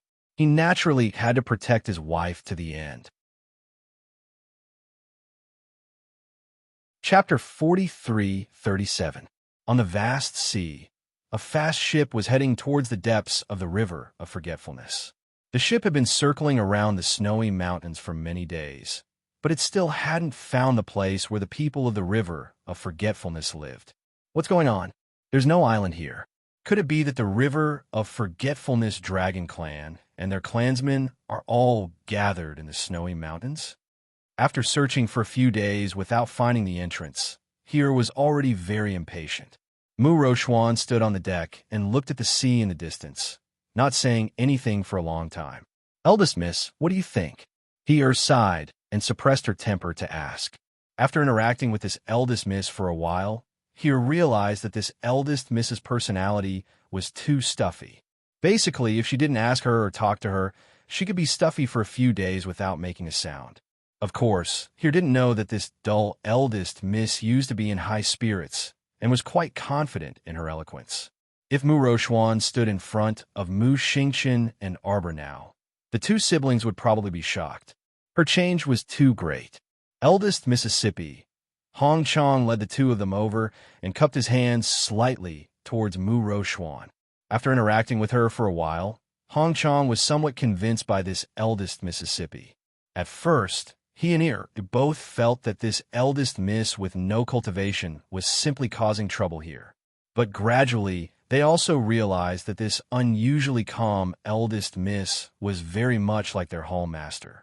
Her intelligence was also not below that of their hallmaster. "How is it?" Mu Rochuan asked softly. Deputy Hallmaster Bai has brought people to Fisherman's Island for many days. Normally, they should be back by now, but Mu Rochuan couldn't help but sneer. Just send a message back and ask the people in the main hall to take a look at their life lanterns. Hong Chong was stunned and said with a solemn expression, "Eldest miss means that Bai and the others are already dead? Isn't this a very normal thing?" Mu Rochuan said indifferently, "Before you attack them, did you ever find out how many deity realm experts and transcendent realm experts there were by Mu Qiao's side? I really admire Deputy Home Master Bai's courage. But at the same time, I'm also worried about his intelligence." Mu Rochuan faintly said, "He does whatever his master tells him to do. What a brainless dog." Although I don't know how the Hall Master of the Hidden Moon Hall came to have enmity with Mu Qiao, but he's so naive. I feel that he's not qualified to be the master of the Hidden Moon Hall. "Young miss, please be careful with your words." Hong Chong hurriedly bowed and said, "Within Tianyun, there was a very strict hierarchy. As a subordinate, he was not allowed to talk about whether his superior was right or wrong. This was absolutely unacceptable." Mu Rochuan shut her mouth with a cold expression. She turned her head and continued to look at the distant sea. "I'll send a message to the main hall right away," Hong Chong added, then left with his men. He glanced at him, frowned, and said to Mu Rochuan, "Eldest miss, the most important thing for us now is to find the entrance to the River of Forgetfulness. As for other matters, we can put them aside for now." Although Deputy Hall Master Bai's death was regrettable, it was not the most important thing at the moment. Enter the River of Forgetfulness? Mu Rochuan's face revealed a mysterious smile. Isn't the River of Forgetfulness already there? Chapter 43:38. But even though this place is within the boundaries of the River of Forgetfulness, if we go and here suddenly stopped speaking. Her gaze changed slightly as she looked towards Mu Rochuan. The latter's gaze remained fixed on the calm sea, not moving at all. Here, it was a smart person. With a flash of insight, she couldn't help but exclaim, "Eldest miss, you mean that the entrance to the River of Forgetfulness is here? Are there any cultivators below the spirit realm here? If so, please step out. Those below spirit realm do not have any protection, and it is very difficult to enter the River of Forgetfulness Jie." On the deck of the boat, Long Qian asked. His voice was very calm and did not show any disdain. He was just stating a fact. Everyone looked at each other. No one moved at all. It seemed that Qing Xue's 300 personal guards were all above spirit realm. "All right." Long Qian nodded. "How many people here cultivate water spirit? Please stand to the left." Immediately, many people walked to the left side and looked in Long Huan's direction. Those who cultivate water spirit, even if they cannot cultivate a water spirit barrier, they can use a water barrier to block off the water when they enter, Long Qian said with a serious expression. I only have 100 water avoidance pearls here. Distribute them to those who need them. Long Qian took out the water avoidance pearls from his inner world and gave them to his personal guards. Mainly those who cultivate fire spirit and lightning spirit need them. Put the water avoidance pearls in your mouth. Your fire spirit defense and lightning spirit defense are completely useless in the water, especially lightning spirit. Be careful that the defense is useless and you will die from the electricity flowing through the water. Everyone's mouths twitched as they looked silently at the lightning spirit Xiuzha. The latter looked at each other with pale faces. So, the entrance to the river of forgetfulness is under the sea? Feng Zhangfei ran to the railing and looked down at the calm sea. He couldn't help but exclaim, "Do we have a dive into the deep sea?" "Yes." Long Qian nodded. "So without a water spirit barrier, it is very hard to dive into the deep sea. The distance is very deep. It will take about 2 hours. So if everyone has defensive Ling artifacts, you can continue to prepare. Remember to bring enough medicine and replenish your spiritual energy at all times. After all, activating a defensive spiritual artifact also consumed spiritual energy. As for Mo Yin, He Chun, Holy Sun Mi Yin, these transcendent realm experts, Long Huan naturally did not need to worry too much. With his sane energy, even if he were to die for a few days and nights, it would not be much of a problem. Sir Jojo moved his hands and feet. He looked down at the calm sea and looked at Long Hua with a questioning gaze. "Shall we?" Long Yin nodded. "Everyone, follow behind us. Be careful." "Why?" Long Shi and Long Shangyun looked at each other, and both of them transformed their fishtails and dove into the water. Hua hua. The sound of people jumping into the water rang out one after another. Everyone jumped into the sea with all their might and sank into the waves with their heads covered. Spiritual energy barriers of various colors slowly lit up around their bodies, wrapping around them. Splash! Arbor sank into the water as if it had returned to its mother's embrace. He stretched his limbs with a comfortable expression, and with a casual movement, his body shot out a distance. Feng Zhangqing and the others who followed her into the water suddenly widened their eyes in surprise. Everyone looked back and saw that the little girl was like a flexible fish swimming away with the current in an instant. Mo Yin. "Wife, come back." Chapter 43:39. Wife, hurry up and come back. Why was she so nimble like a fish once she entered the water? Even the Dragon Clan clansmen who had fishtails to assist them in paddling weren't like his wife, who could swim such a long distance in an instant. She kicked her legs twice as if she was about to completely disappear from his sight. Seeing that his wife was getting further and further away from him, this fellow couldn't help but feel anxious. He hurriedly transmitted his voice to Sir Jojo in the water. "Wife, hurry and come back." The heavens truly took pity on them. With his and Hu Jinshin's cultivation, they actually couldn't catch up to Sir Jojo in the water. They could only watch helplessly as she dashed out. Yes, she was dashing. How was his Jojo swimming in the water? She was simply kicking her legs and dashing forward for a long distance as if she was walking on flat ground. How could Sir Jojo know that once she entered the water, she was like a runaway wild horse, dashing out for a long distance? When she heard her husband's voice transmission, she turned her head and looked dumbfoundedly at Mo Yin and the others who were far away from her. Why was her husband so far away from her? Why were they dawdling like this? Why weren't they hurrying to catch up? Didn't they say that the entrance to the river of forgetfulness was underwater? What were Long Ji and Long Shanyun doing? Why were they dawdling behind? Why weren't they leading the way? Countless questions rapidly popped up in Sir Jojo's head, but she promptly swept them out of her mind. "Husband, Jojo is coming." The little stoic hastily kicked her legs and dashed back to Mo Yin, Hu Jinshun, and the others. Splash, splash, splash, splash, splash. Everyone could see clearly now. This stoic girl casually kicked her legs in the water and dashed over 100 feet like an arrow. In less than a few seconds, she had already turned back. Long Shang-yun's eyes bulged in shock. Her long, gliding fishtail stood upright in the water as she turned to look at her brother, who had an equally astonished expression. The little stoic's paddling speed is clearly superior to the fastest and strongest divers among the merfolk. The siblings exchanged a glance and criticized in their hearts at the same time. "Husband, why are you so slow?" Mr. Jojo quickly returned to Emollien's side. He reached out and hooked his arm around Emollien's arm. He looked at him from head to toe. Did something happen? Everyone looked at her with different expressions. A young man from the Phoenix clan, who had a water-repelling pearl in his mouth and couldn't speak, raised his hand and pointed at Arbor's mouth. Heavens, as expected of their saintess. After entering the water, you don't need any water barriers to defend yourself.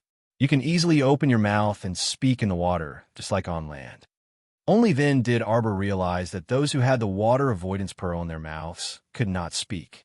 As for those that were able to speak, they were only able to do so through the defensive barrier. Emollien, He-chun, Holy Sun Mien, and others rely on their high cultivation, so they don't need to open any water barriers after entering the water. However, their speed in the water is obviously not as fast as on land. If it is not necessary, they will not speak. If they want to speak, they will probably still need to use a water barrier to create a small space. Arbor blinked and smoothly swam in front of Long Shang-yun and Long Hua. She looked at their mutated fishtails and then swept a glance at the Dragon Clan clansmen, with mutated fishtails following behind them. After the Dragon Clan clansmen mutated their fishtails, they could swim freely in the water like fish without any hindrance. Chapter 4340. Isn't this normal?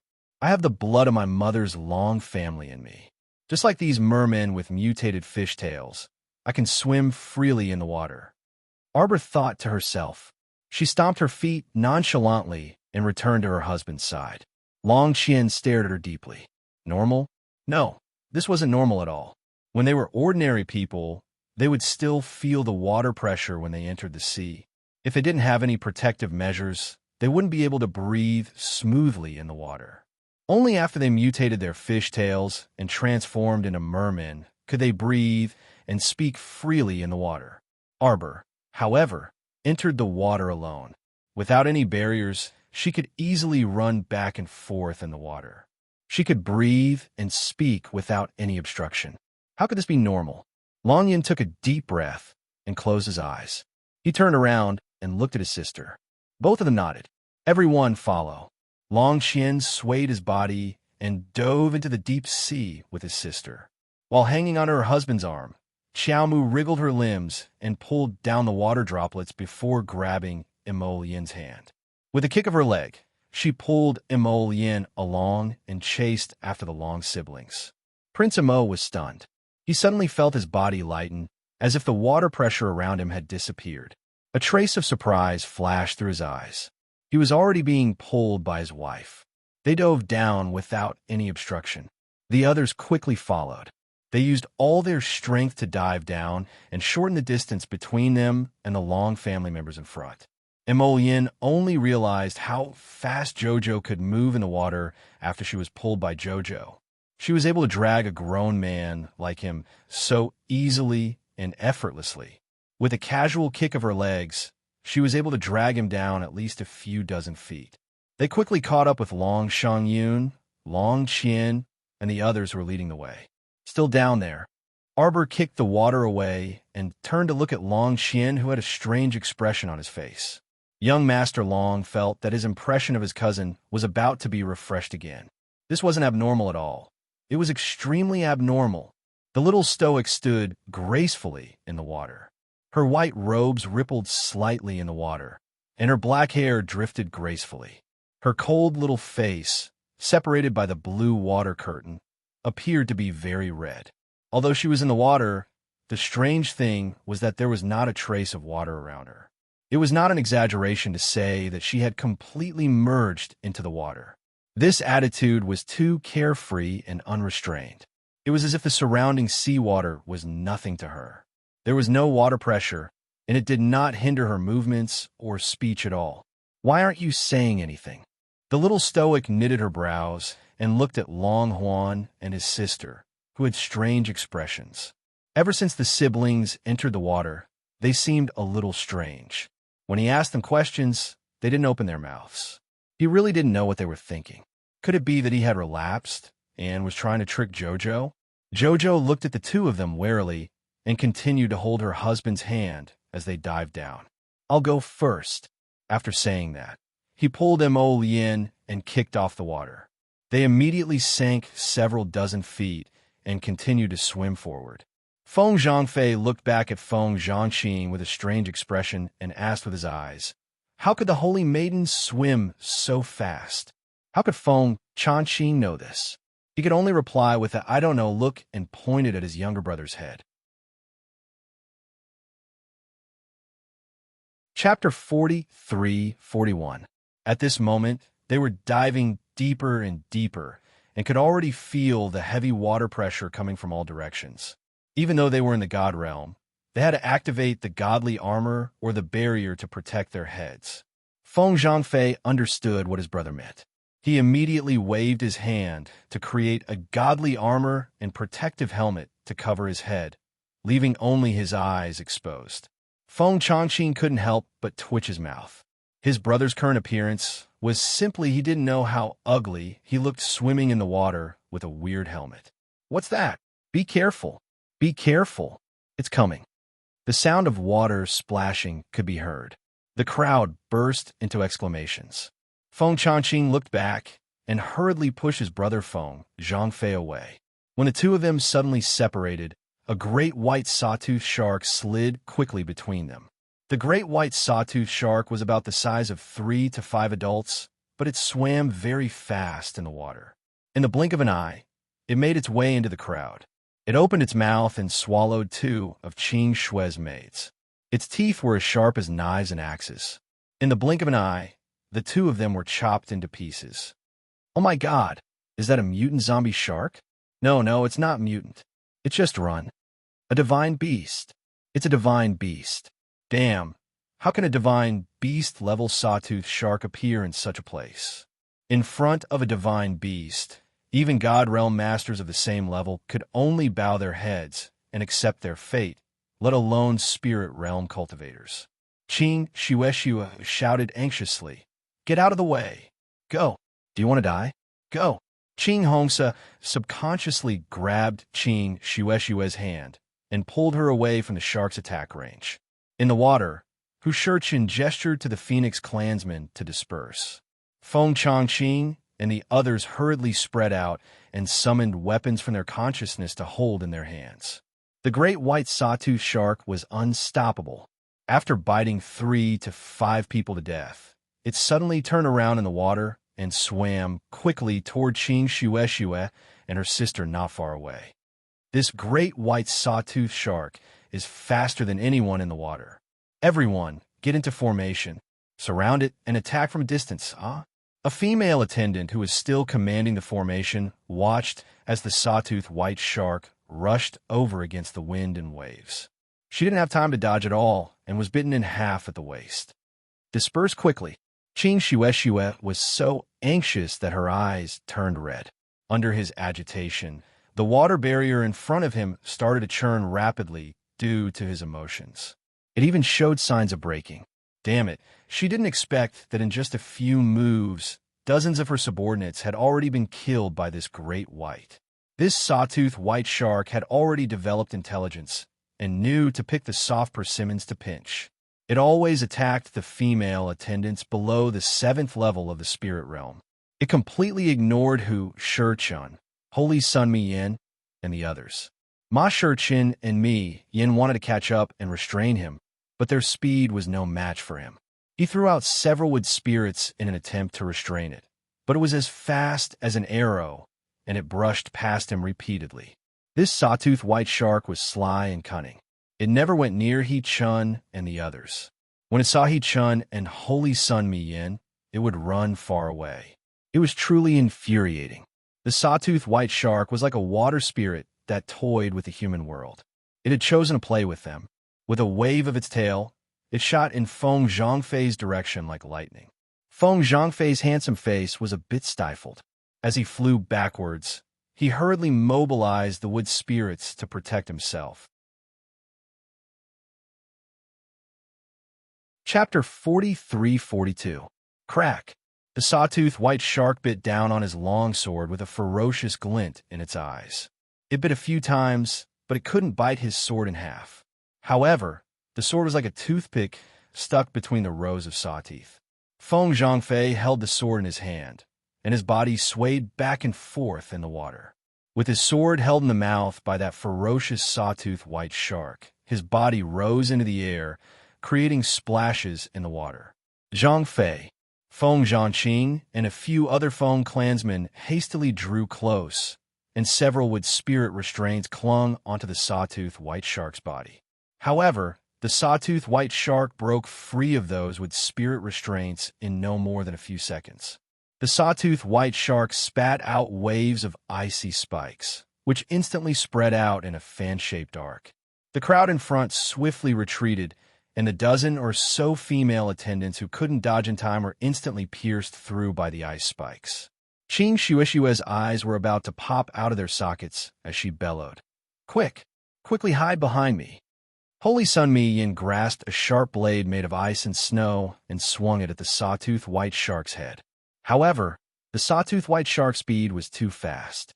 With a dodge, it dragged Feng Zhangfei, who was hanging on its long sword, and dashed more than a dozen meters away. Its small, sinister eyes revealed a trace of smugness.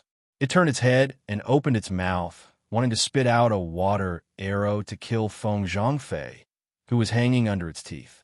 Suddenly, it saw a tiny fish swimming to its side. What was this thing that was so small and so fast? Set up the formation. Arbor blinked and casually tossed out several dozen jade talismans. He set up a confinement talisman formation in the water, which instantly enveloped the sawtooth white shark. The little stoic kicked her legs and rapidly shot in front of the sawtooth white shark like an arrow. She brandished a thunderclap in her hand and directly slashed at the white shark. Thousand Thunder Mirage. Several thousand bolts of lightning interweaved into one and swooped down on the white shark. Even Yuan Shichun, who had always been calm, couldn't help but twitch his mouth and change his expression. Dot! With a flick of his finger, wood spirit walls spread out from his body and merged with the water spirit walls that Holy Sun Mi Yin slapped out, forming an enormous defensive shield in the water. 10,000, what the fuck? Ran through everyone's minds the 1,000 lightning phantoms that the little girl threw out flashed and rumbled in the sea. The lightning chased after the water and scattered in all directions. It conducted electricity indiscriminately and flowed to the surrounding people. Crackle, crackle, everyone's forehead twitched. Through the large defensive barrier, they could see countless electric currents flickering and crackling. It was as if there were electric whips directly lashing their bodies. It was inexplicably terrifying. How could they break through it? Long Shi and Long Shangyun used all their strength to barely keep up with the little girl's speed. At this moment, he was also blocked outside the defensive shield set up by the venerable Peach Blossom Immortal and Holy Sun Mi Yin. Looking through the water and with defense, he saw the little stoic raise the thunderclap sword and fiercely attack the white sawtooth shark in front of her. In the chaos just now, Feng Zhangfei, who was originally hanging between the teeth of the sawtooth white shark, had completely disappeared. Feng Changqing couldn't help but sigh in relief. If her little brother, that idiot, was still hanging on the sawtooth white shark's teeth, perhaps he would be the first one to be electrocuted until he was charred on the outside and tender on the inside. The little girl's speed was so fast that it made people click their tongues in wonder. Originally, even the venerable Peach Blossom Immortal and Holy Sun Mi Yin were helpless in front of the white shark's valiant speed. But now, it really was extremely unlucky. Chapter 43-43. This white sawtooth shark truly had 8 lifetimes of bad luck for encountering the little girl. Previously, it could bite many people in half with one bite, but now it was trapped in the little girl's confinement talisman matrix. No matter where it fled to, it simply couldn't escape from her grasp. Even though this fellow forcefully tugged at the confinement talisman matrix to swim in the water, its speed still couldn't compare to the little stoic's. The little stoic was running haphazardly. She was sprinting around in the water, not swimming at all. She caught up to the white shark in a flash and raised her sword. Electricity shot out along the seawater, electrocuting that white sawtooth shark and causing it to roll several times in front of the little stoic. 10,000 horses galloped through everyone's hearts. They felt like there were no other words to describe this indescribable and strange situation. The little stoic was too frightening. This white sawtooth shark that looked so full of itself just now couldn't escape from her grasp at all. No matter how they looked at it, it felt sullen. The venerable peach blossom immortal floated and finally controlled his direction in the water with great difficulty and floated to Mo Yin's side. Glancing askance at him, the venerable peach blossom immortal reached out to lightly touch Mo Yin's arm and asked with his eyes, "Where did you swim to just now?" Mo Yin turned his head and gazed at him strangely. You might not believe it, but Xiao Xiao had already dived several hundred feet down while dragging me. If he hadn't heard the gasp from above, how could Jojo have pulled him back? Why were you so fast? The venerable peach blossom immortal continued to ask while looking at Mo Yin strangely. How would I know? Prince Mo gruffly threw him. You know what you mean, look. He turned to look to the side and saw that fellow Mi Yin was also floating over while flopping in the water. Mi Yin pointed in the little stoic's direction and then pointed at Long Ji and Long Shangyun. When the venerable peach blossom immortal saw him pointing here and there, he couldn't resist slapping his hand away in annoyance and said, "It's not like you can't speak. Why are you pointing at the sky and the earth?" After saying that, he pinched out a wisp of holy power from his fingertips and set up a water barrier around the three of them. Holy Sun Mi Yin stared blankly for a moment before letting out a long sigh. Phew, it's so uncomfortable. How much longer do we have to dive? Floating in the water all the time was really not a good thing. Let's see what young Lord Long has to say. The venerable peach blossom immortal glanced at Long Shi. The latter's eyes were focused on Arbor. No one knew what he was thinking, but he seemed to be in a trance. The venerable peach blossom immortal could not help raising his eyebrows. Long Shangyun was also a little stunned at this moment. Arbor was playing with the white shark for a long time. The unlucky shark was electrocuted to the brink of death. Xiao Mu flew up and kicked its humongous body towards Mo Yin. Mo Yin, Ji Chun, and Mi Yin hurriedly flung out several bursts of sacred energy, forcibly slicing the white sawtooth shark into several pieces. The little stoic swiftly darted over and grasped the divine beast core that flew out from the sawtooth white shark's body. She nodded in satisfaction. Enveloped in seawater, no one would detect anything unusual, even if she summoned the 3 puppies from the star domain in front of other people. She was practically one with the seawater in all directions. Even if she suddenly disappeared in the sea, Long Shi and the others would probably only think that she was too fast and that her escape speed had far exceeded their visibility in the water. Woof, woof, woof. The 3 puppies happily pounced in the water. Chapter 43-44.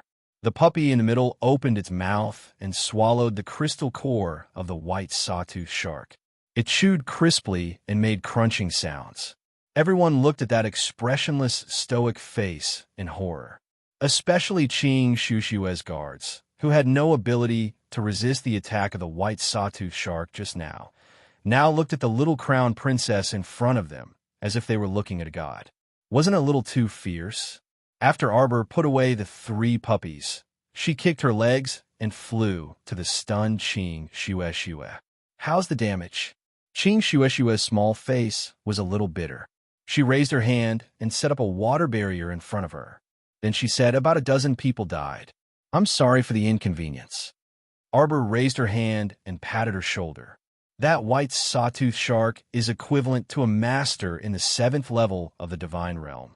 You are indeed no match for it. Especially in the sea, the difference in strength was too great. It was her fault. She was so happy when she entered the water that she couldn't find the edge. She pulled Mo Lien and dived down so fast that they were all left behind. Qing Shue smiled bitterly at her. They were weak. How could they blame others for this kind of thing? Sister Qiao, wait for me. I'll go over and count the number of people. We can leave right away. Arbor nodded. Qing Shue tried to stabilize herself and floated to those guards. Not long after, she swam back. There are more than 250 people left. Among them, 20 to 30 have minor injuries. They took hemostatic medicine and blood coagulation pills. It shouldn't be a big problem. It won't affect our progress. Long Qian nodded. In that case, let's continue diving. Arbor pointed to the front. Long Qian, you lead the way. Lien and I will bring up the rear. After experiencing a divine beast like the white sawtooth shark in the water, the guards around Qing Shue were a little nervous. Hearing Arbor's words, they couldn't help but look at her gratefully. They were the weakest in the team. Not only were they of no help to everyone, but they were also a burden. Let's go. Arbor waved his hand and asked Qing Shue and the others to follow Long Huan. She ran to Mo Lien's side and hugged his arm. Holding his finger, she dragged him to the end of the line. This time, she didn't wander around and obediently followed at the back of the group. She pulled Mo Lien and walked slowly as if she was strolling in the water. Mo Lien glanced at her from time to time. He suddenly felt that when the little girl dived down at such a slow speed, it was as if she was walking down a flight of stairs. She even pulled him down step by step. His Qiao was really an unimaginable little girl. Arbor held Mo Lien's hand as if he was taking a leisurely stroll. He walked for a while and tilted his head to look at him. What is it? You're a little unbelievable. Mo Lien patted her little head in amusement. He was pulled down by Jojo and could feel that there was no water pressure around them. Their breathing was normal and they could speak freely. He didn't need to activate any water barrier. It was as if there was a vacuum around them. Not a single drop of water could float to them. I think the land of the Forgotten River tribe is the unbelievable one, right? Arbor looked down and his eyes lit up. Jojo's Lien, look. A huge underwater city was rippling in the dense mist. It was like a mirage, dreamy but real. Chapter 43-45. At this time, Mo Lien also saw the dreamlike city underwater, and her eyes couldn't help but flicker. No wonder Long Huan was unwilling to bring the commoners of the Fisherman Island into the River of Forgetfulness. This was indeed very difficult. The River of Forgetfulness was not a place that any ordinary person could dive to. At this time, they saw a city floating under the water, but in reality, they were still quite far away from the city. Not to mention ordinary people, even ordinary spirit realm practitioners would have used up a lot of their spirit power after diving to this extent, and they would need to constantly replenish their spirit pills. Long Huan glanced back at the team behind him from time to time, taking in everyone's expressions. Other than Qing Shue, Qing Hongse, and the female attendants who had weaker cultivation, Mu Xingxin and the youths of the Phoenix clan were diving down quite easily and did not see any discomfort. But Long Shangyun secretly glanced at Mu Xingxin and then turned to look at her eldest brother. They knew very well that Mu Xingxin, who also had the bloodline of the Dragon clan, was in a completely different situation from Arbor. At this time, Mu Xingxin had not seen any discomfort in diving into the deep sea, most likely because of his strong cultivation base. And Arbor, she was. The brother and sister looked at each other again, as if they could see a hint of boiling fanaticism in each other's eyes. Changfei, how are you? Feng Changqing looked strangely at his second brother beside him. Ever since his younger brother had appeared in the team in one piece, he could clearly feel that Changfei seemed to be absent-minded. I'm fine. Feng Changfei was stunned.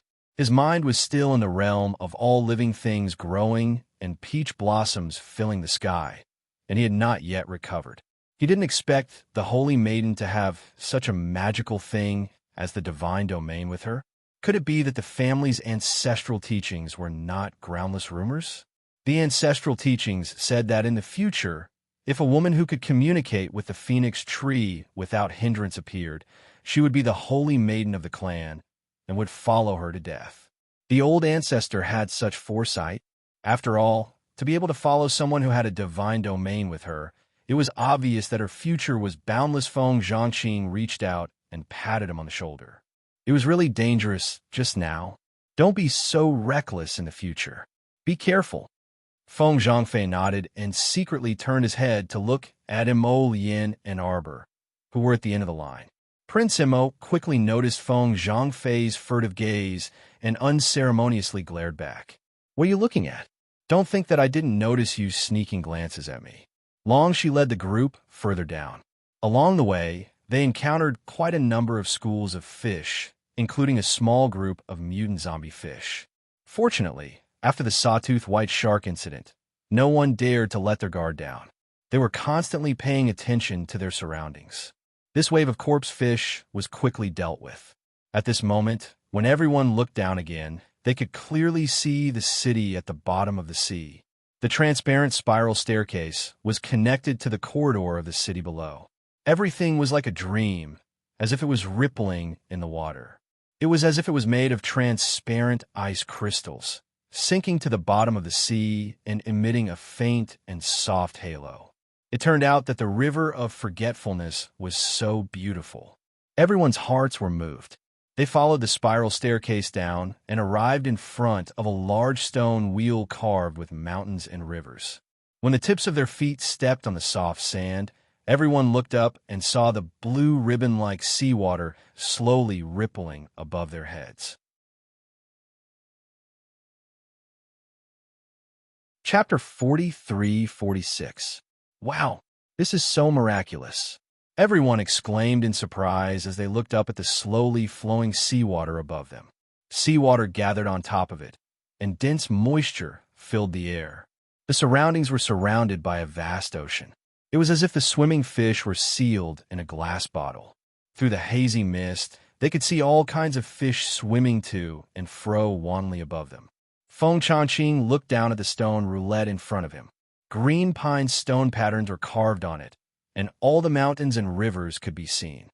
This is a transportation formation, such a large transportation formation.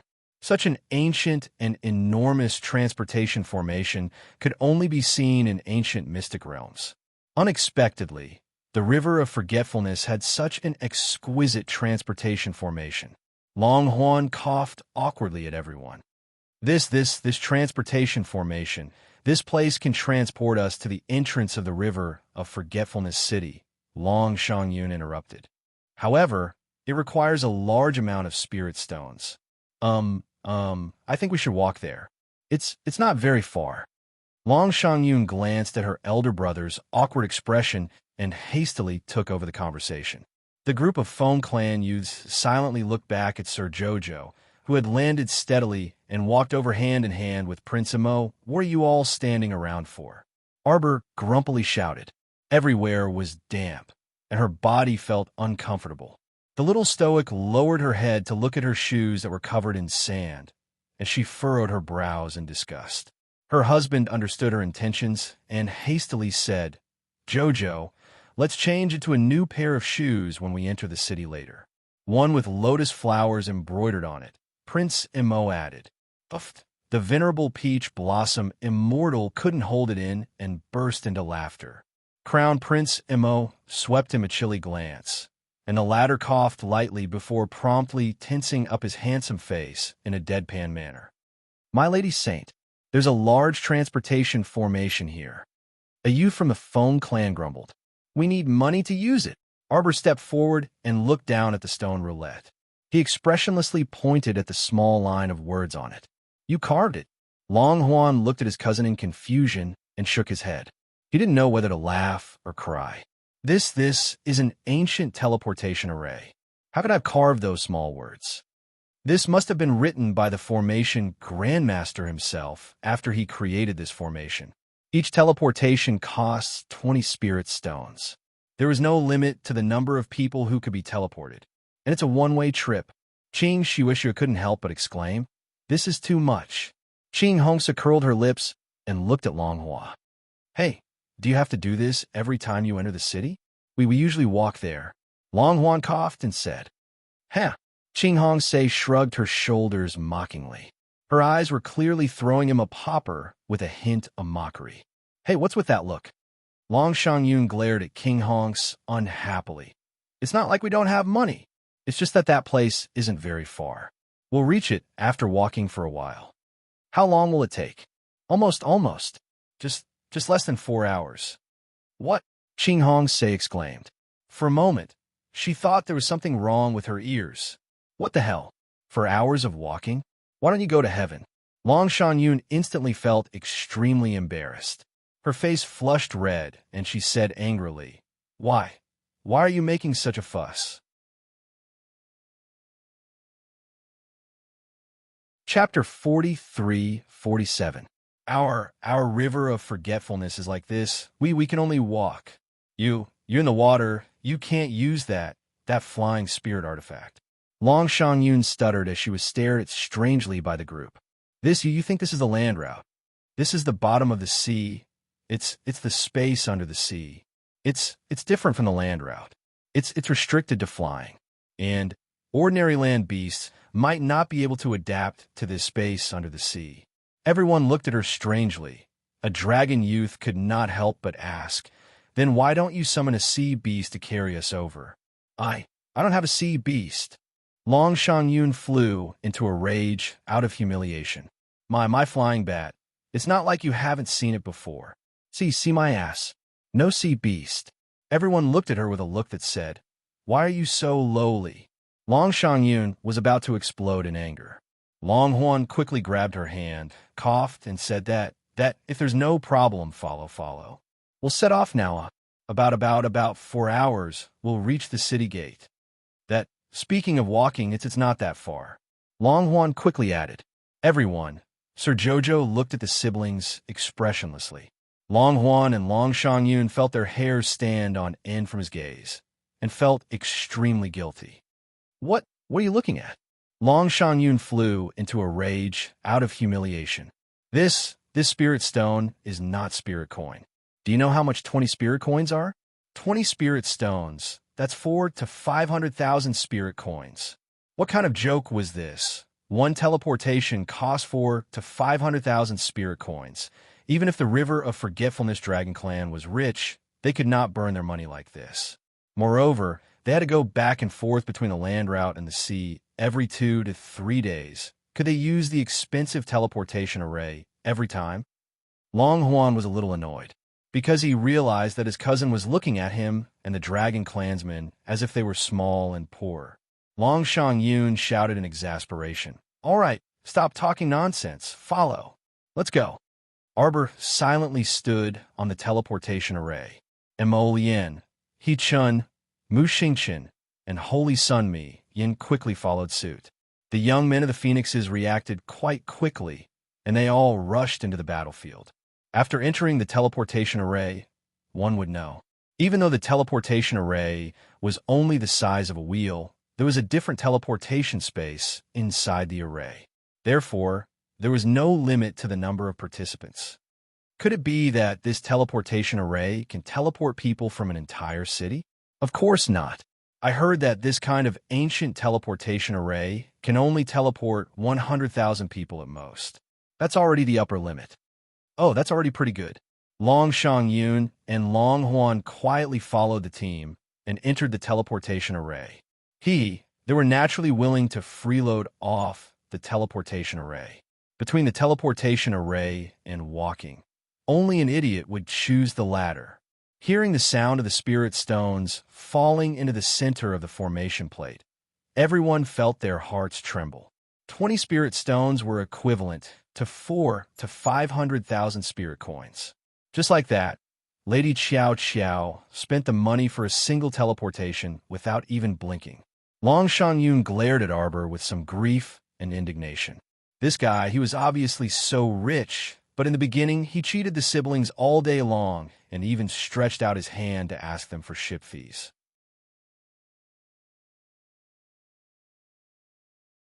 Chapter 43-48. No, the 20 spirit stones that Sir Jojo spent this time, wasn't it from them? Previously, he had lost 50 million spirit coins to her. Then, he had signed a bill for 70 million for the fairy fair. All these added up to more than 100 million spirit coins. 4 to 500,000? What was 4 to 500,000 spirit coins to Sir Jojo? What was that? Arbor threw down 20 spirit stones and led the group to the gate of Forgotten River City. Looking up at the crystal-colored gate of Forgotten River City, it was like a glacier palace presented in front of her. Arbor let out a small sigh. Wow, so rich. Everyone, this city wall is made of ice crystals. It is sturdy and beautiful. Even if a group of beasts besieged the city, I'm afraid they wouldn't be able to break this gate in a month. Arbor sighed and walked towards the gate with her little paws behind her back. She waved the bill in her hand. Remember to pay back the money as soon as you go back. Stop pretending to be poor. How poor could someone who could use so many ice crystals to decorate the city gate be? They were almost tricked by this pair of siblings again. Sir Jojo said with a cold face, 70 million spirit coins, plus 20 spirit stones for this teleportation. Not one less. You have to pay by tomorrow. Otherwise, Sir Jojo could only form a temporary debt collection team and go to collect the debt. How bad would that be? Long Shangyun's feet slipped, and she almost fell to the ground. She had an impulse to curse her ancestors. Did the ancestors of the Long family know that there was such a peerless weirdo among the younger generation? Long Qian smiled embarrassedly and grabbed his sister's hand. Shangyun, exhale. Inhale, exhale. Yes, slow down your breathing. She couldn't possibly anger herself to the point of fainting, right? Long Qian felt that if he wanted to get along well with this cousin of his, he must not be stingy, he must be generous, and he must be willing to spend money. Sob. Why did it feel like all of these were for the sake of spending money? Long Shangyun was speechless. She took a deep breath and exhaled. Then, she followed Long Shi to the city gate. The two mermen guards naturally recognized young Master Long and Miss Long. Seeing this, they hurriedly bowed and saluted. No need to be so courteous. The two of them each took out a watercolored crystal card and waved it twice at the city gate. Everyone saw that the thin layer of enchantment that originally covered the city gate was slowly spreading to both sides like water ripples. A wide road, paved with soft, yellowish-brown sand, appeared in the middle of the road. It wasn't crowded, even when two cars were traveling side by side. The people walking in and out of the restaurants and tea shops on both sides of the road were all mermaids and mermen with fishtails. Strangely, when Arbor walked into this city made of ice crystals, he could feel an endless amount of water spirit energy boiling in his body. The little water child was chirping nonstop in her conscious. Master Silver, there are so many water spirits. There are water spirits everywhere. Quickly eat them. All right, eat slowly. Don't be noisy. Arbor was getting a headache from the noise. The water spirit energy here was very dense. Naturally, she could feel it clearly. But strangely, in this group, there were so many water spirit masters, but none of them felt as strange as her. Ever since she entered the river of forgetfulness and stepped into the depths of the sea, it was as if she had truly returned home. She felt a trace of desire from the depths of her heart. Water spirit, water spirit, water spirit. The water spirit here was so dense. It was as if she could use it all. Chapter 43-49. This was a very strange feeling of control. It was as if once she entered the depths of the sea abyss, she was the queen of the deep sea and could control everything here. This feeling? It was truly strange. Xiao Mu turned her small head and shuffled to her eldest brother's side with small steps. Big brother, how do you feel? Feel? I feel okay. Mu Xingqian looked dazedly at his younger sister. His younger sister must be worried about whether his body could adapt to the space in the deep sea. When he was walking in the sea abyss earlier, the deeper he went, the heavier his heart and lungs felt. Fortunately, he had many defensive spirit weapons, and his own strength was passable, so he didn't encounter any problems along the way. After entering the underwater city this time, it was as if he had entered another dry space. He removed the defensive barrier around him and could walk freely, so there weren't any problems at all. The little stoic expressionlessly gestured with her small hands and looked seriously at her older brother. Big Brother, standing behind them, Emol Yin and Ma Shurchin couldn't help but facepalm. Why did it feel like this pair of siblings were talking like chickens and ducks? They were talking in two completely different worlds. Big Brother, you don't feel anything? The little stoic gestured with her small hands again. Younger sister, let's not beat around the bush. What do you want to tell Big Brother? The Feng tribe youth on the side almost couldn't stifle his laughter. What was going on? Why did he feel like the little crown princess was inexplicably funny and adorable? The little stoic glanced at Mu Xingqian again. Big Brother, watch. After saying that, her body leapt up with a so sound and flipped around in the air. The water spirit energy from all directions instantly surged crazily, as though it could topple the mountains and overturn the seas, rushing towards her side, fighting to be the first to enter her Dantian's godly ruins realm. The little water child cried out joyfully in her conscience. Oh haha, so pure Wahi, so awesome. Master Silver, do your best. Master Silver, work hard. Keep going, keep going. The little treant grumpily patted its head with its paw. Calm down. If you have such a rich wood spirit source, humph, I'll see if you can keep your composure.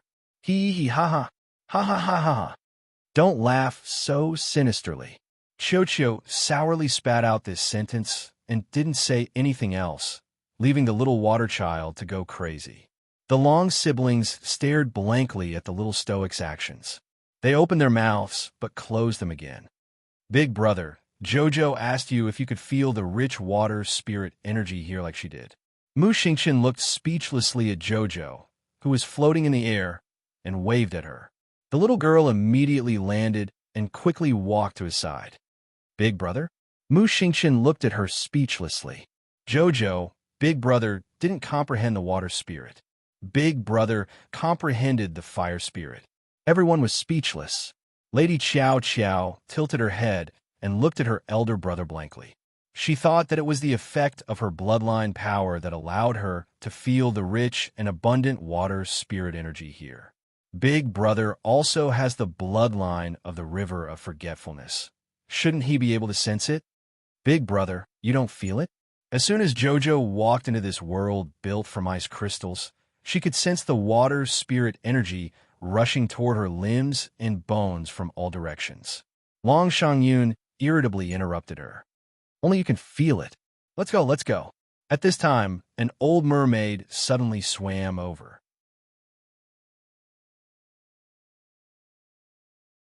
Chapter 4350. The old woman crossed her arms in front of her chest and bowed to Arbor. Following this, more and more mermen swam over. Their faces were filled with reverence as they bowed respectfully to Lady Xiqiao. Arbor was confused. Long Shangyun saw her expression and could not help but snort, reprimanding. Who asked you to show off? What did I show off about? Arbor turned back and glared at Long Shangyun, retorting, speak human language. Long Shangyun was simply angry and amused, speechlessly looking at her. Just now you were like this and that, huh? What do you think? Where's this place? This is River of Forgetfulness, the bottom of the sea. Flying is prohibited. You. Arbor then realized. She seemed to have flown up just now. There should be a large-scale space restriction at the bottom of the River of Forgetfulness. But it seemed that to her, this restriction did not have any meaning. Now, these ordinary residents of River of Forgetfulness all revered her as a deity. All of them swam over, bowing to her, their faces full of admiration. Misunderstanding, misunderstanding, misunderstanding.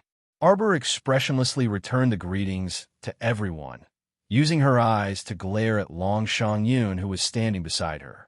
Why didn't you ask them to disperse? What was there to watch? She just had a whim just now, wanted to let Big Brother feel the water spirit energy that she felt. But Big Brother did not feel anything at all. It was really comical. Long Yun sneered and shrugged. You started it. Settle it yourself. Long Yun hurriedly swam forward to smooth things over, smiling at the crowd of mermen. All right, everyone disperse. There's nothing to see. These are our guests who came from afar. Everyone, please disperse. Young master. Before Long Yun could disperse everyone, one of the two mermen who were originally guarding the city gate quickly swam over. What happened? A large group of people came to the city gate. The one leading them claims to be Her Majesty, the Queen of City, toppling women kingdom. What? Long Yun and Long Yun were stunned. Qing Shueshua walked forward with a face full of excitement. Really? The Queen of City toppling women kingdom is here? Are you sure? Yes. How many people are there? Long Xia asked in shock. About 3,000 people. Now, they were all crowded around the city gate. The city guard merman felt very helpless. Long Huan pondered for less than a second before he said, Invite the queen and the others in first. Don't let them enter the river of forgetfulness. An old voice interrupted Long Huan. Long Huan and Long Yun's expressions changed slightly at the same time. They turned around and bowed to an old woman who was walking over. Lord Prophet Tuesday, the merfolk commoners, who were still making a ruckus, quickly turned solemn when they saw this old woman swimming over. They also bowed and saluted. Tu Xianshur held a fox-head scepter in one hand and looked at Long Yun with a serious expression. Young master, the river of forgetfulness does not take in outsiders. Arbor glanced at Long Huan coldly. She turned around and held her husband's hand. Let's go. Long Huan's heart skipped a beat. He quickly moved forward to block their path. Cousin, what is the meaning of this? The river of forgetfulness does not take in outsiders. What are we waiting for? I think you don't have the sincerity to form the Killing Heavens Fate Battle Team, Arbor pointed out with a cold expression.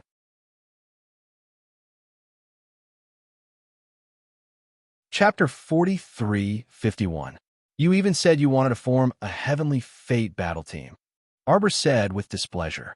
Do you want the warriors of the 3 continents to form a battle team while eating seawater and seaweed? Cousin, don't be angry. Long Shi hurriedly took a few steps forward and gave his sister, Long Yun, a look for her to go forward and block the little girl's path. This matter can be discussed. Prophet 2 didn't mean it that way, Long Shi hurriedly said. That senile prophet narrowed his eyes at Xiao Mu before unhurriedly shaking his head back. You are? Chu Yun's daughter? Mu Xingqian hurriedly took a step forward and stood in front of his sister. He looked at this senile prophet warily. Chu Yun's son and daughter are already so old. Prophet 2 glanced at them and nodded. Come with me. Arbor didn't react, so Mu Xingqian naturally wouldn't move either. Prophet 2 took 2 steps forward and saw the two standing there expressionlessly. They had no intention of following him at all. He couldn't help but frown and turn to the siblings. What's wrong? Mu Xingqian silently glanced at his sister. He was amused by the old man's attitude. What do you mean what's wrong? The beautiful queen's group was still standing at the city gate. Why did this strange old woman suddenly want the siblings to leave with her? If this matter wasn't resolved, how could the siblings leave with her? Long Shi hurriedly took a step forward and said, Cousin, please don't take offense. This is our tribe's great prophet, Prophet Tuesday. The prophet doesn't mean any harm. It's just that the beautiful queen brought 3,000 disciples. I'm afraid our river of forgetfulness can't accommodate so many people at once. Moreover, most of them are ordinary commoners with no cultivation. Although I don't know how they got here, Aunt, you should have brought them here through the transportation formation. Arbor walked to Qing Shueshue and said, Let's go take a look. Qing Shueshue's eyes lit up, and she nodded repeatedly. She couldn't wait any longer. Ever since devastating island sank and no trace of it could be found, she could see the sinking island day and night when she closed her eyes and heard the miserable cries of thousands of people. It was as if she could see the scene of her mother fearlessly fighting for her life. It was as if he could see countless broken limbs dancing in the bloody light. That kind of scene was too tragic and painful. Now that she suddenly knew that her mother was safe and sound, the anticipation in her heart was naturally strong and passionate. There was nothing in the world that could stop her from wanting to see her mother. The teleportation rune array was probably left behind by my mother. At a critical moment, it can save Aunt Ye's life. Arbor thought to himself, but he didn't say anything to Qing Shui. As the eldest young miss of Wang Chuan, Long Chu-yun naturally knew some of the clan's secrets. For example, a fixed-point teleportation glyph could directly teleport people to a certain place in the River of Forgetfulness. It was just difficult for ordinary people to pass through the deep sea passage. After reaching the underwater city, it was not much different from the land route outside. Perhaps the biggest difference was that the space here was different. There was no sun, moon, or stars, but there was space to simulate the scene of day and night. Another thing was the ban on flying. But for ordinary people, whether or not they were allowed to fly was none of their business. The two of them walked toward the city gate by themselves. Two Shinshers' gaze darkened slightly. Chuyun's children should be surnamed Mu, right? Prophet 2 said coldly. What's your name?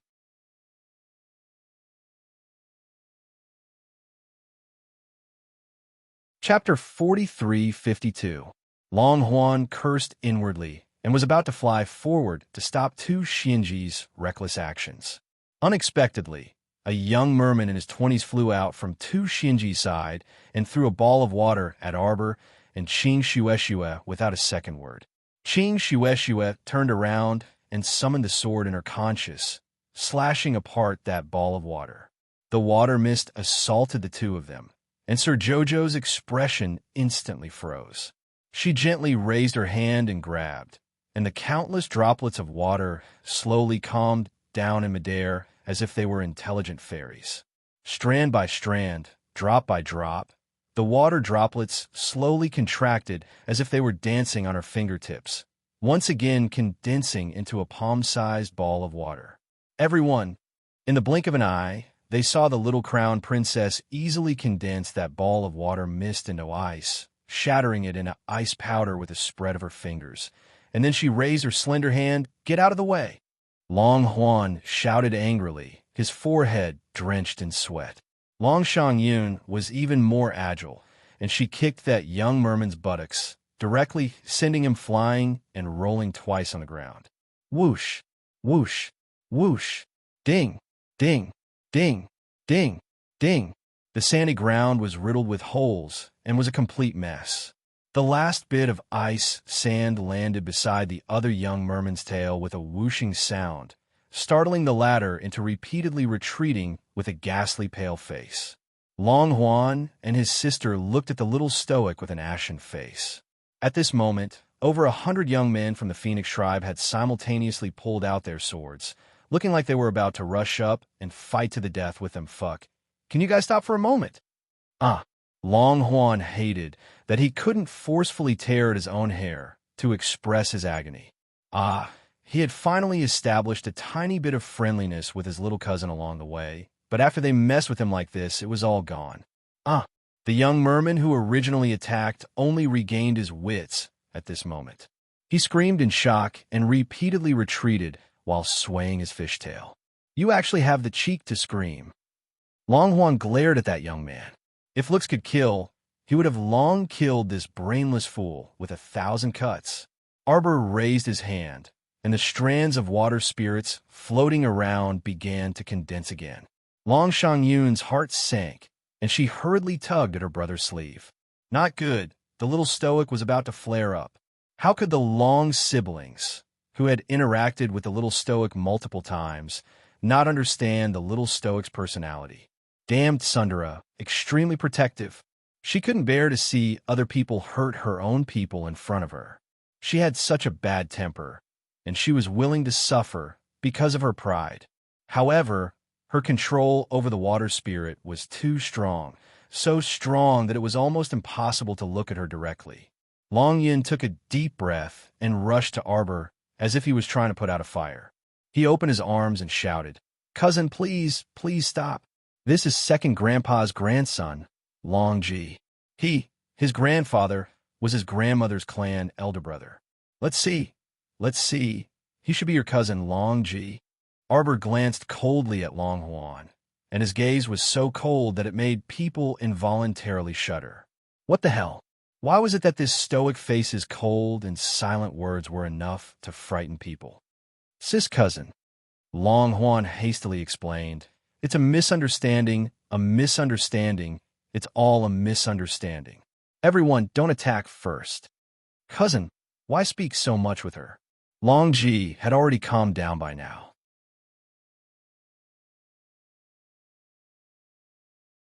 Chapter 4353. When she recalled her cowardly appearance just now, she couldn't help but feel angry. These two are the son and daughter of the traitor, Long Chuyan. Mu Xingqian shouted with a sullen face. Who are you calling a traitor? You better make yourself clear. Long Ji was intimidated by Mu Xingqian's shout and stammered, What? You dare to do it, but don't dare to admit it. Back then, Long Chuyan teamed up with outsiders to stir up trouble in our river of forgetfulness. It caused our river of forgetfulness to suffer such great losses and was practically unable to recover for many years. If she's not a traitor, then what is she? Jojo. Mu Xingqian hastily lowered his head to look at his younger sister. Sure enough, he saw the little stoic's frosty face.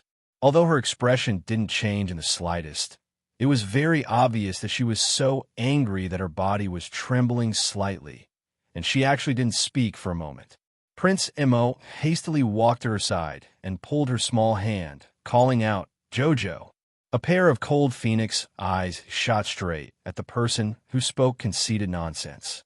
The icy, murderous aura in his eyes surged, making it impossible for people to ignore. A towering aura pressed down on that youth named Long Ji. Tu Xianji's expression changed, and he hastily stretched out his hands to create a water barrier to help Long Ji out of this predicament.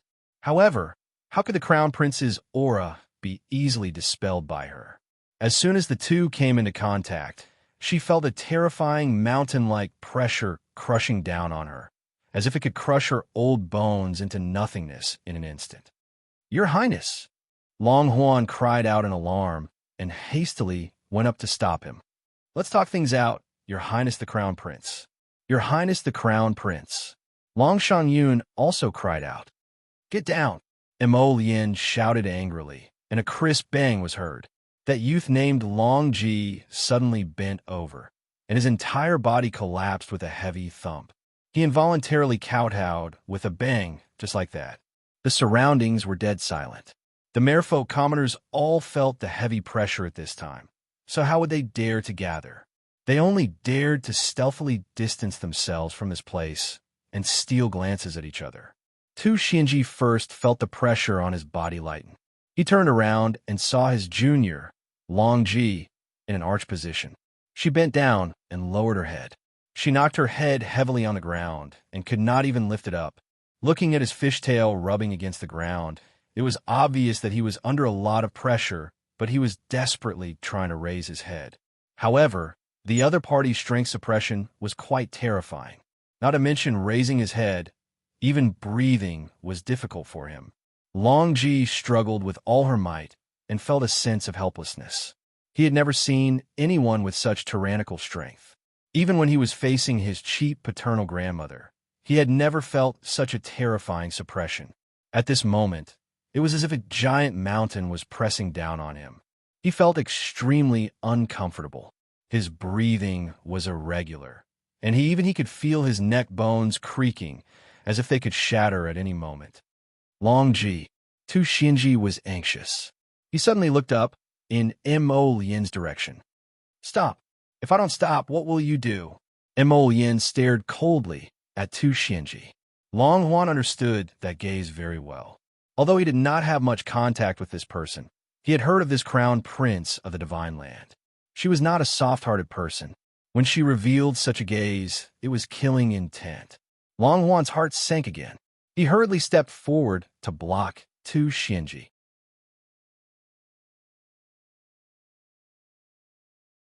Chapter 4354. He looked mentally exhausted, but he had no choice but to put on a smile. Your Highness the Crown Prince, please don't take offense. It was this one's cousin who was rude first. Please forgive, please forgive. Mo Yin glanced at Long Ji coldly, as if she was looking at a corpse. He actually dared to anger his wife to the point of speechlessness upon meeting her, and he still wanted to ask for his forgiveness? What forgiveness? This kind of thing should be properly taught a lesson.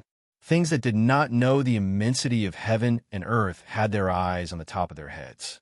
Speak clearly, Arbor said with a chilly gaze. Long Ji's heart plummeted. He couldn't be more familiar with the little stoic's expression. Back in the imperial capital, when Shang Yun angered her, she also had this expression. The little fellow's attitude only gradually eased after she interacted with the siblings for a period of time on the boundless sea. But now Long Ji really wished he could slap this Long Ji youth to death. His efforts were all in vain. Previously, he tried so hard to establish a good relationship with the little stoic. He finally eased after breaking the ice with great difficulty, but with this interference today, everything returned to the starting point. It really wasn't an easy task to pry open this stoic face's heart and get close to her. How did my mother betray the clan? Arbor looked indifferently at Long Ji, who was kneeling on the ground. Speak. Long Ji struggled to crawl on the ground. Suddenly, he felt the pressure on his head lighten, and he abruptly lifted his head up. The youth, Long Ji, glared at Xiao Mu indignantly as he sneered. What are you still pretending for? Who doesn't know that your mother, Long Chuyun, is a traitor in the river of forgetfulness? Back then, the imperial capital's Long family branch allied with your divine province's Gu family and others to attack our river of forgetfulness and plunder our resources.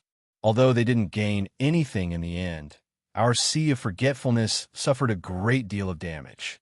Why do you think we sank to the bottom of the sea? To build a city in the sea here? That's because in that battle more than a decade ago, the river of forgetfulness merfolk suffered countless casualties. In the end, everyone had no choice but to live in seclusion and hide at the bottom of the sea to take refuge. We used to live near the pond Lotus Sacred Realm on Lisha Island, okay? We can also see the sun, moon, and stars. We can also feel the sea breeze and hear the roar of the sea.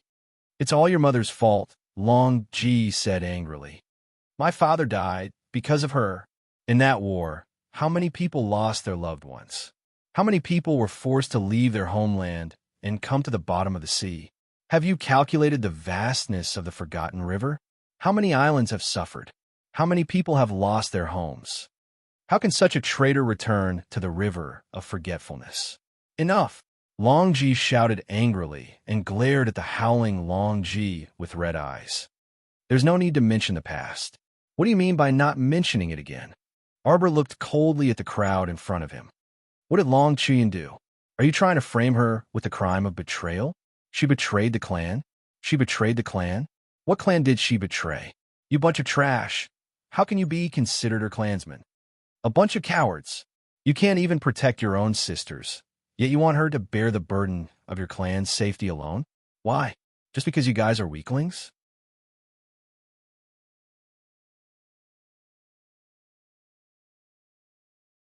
Chapter 4355. You deserve to lie in an underwater cave without sunlight for the rest of your lives. Because you deserve it. You're a bunch of bedbugs, dog poop, maggots crawling in ditches. The little stoic's pitch-black eyes revealed a trace of icy mockery. She either didn't open her mouth to scold people, or she would absolutely pick the most hurtful words to scold them. Once her venomous tongue opened, it would definitely make people feel extremely ashamed. What did you say? Long Ji was so angry that his entire body trembled. If it weren't for the clansman hugging his waist, he would have immediately pounced forward, wishing for nothing more than to tear apart this spouting nonsense little stoic. The little crown princess scoffed and said in an extremely mocking tone, "Look at your current appearances. Filthy, cowardly, shameless, pretentious. People who are shameless are invincible. What Wangchuan Dragon Clan? I think you're all the biggest jokes from top to bottom." You. Tu Xinji was also infuriated. When she saw the juniors quarreling earlier, she also wanted to go up and stop them, but she fainted from anger from the crown prince's sudden attack and the little stoic's sudden counterattack.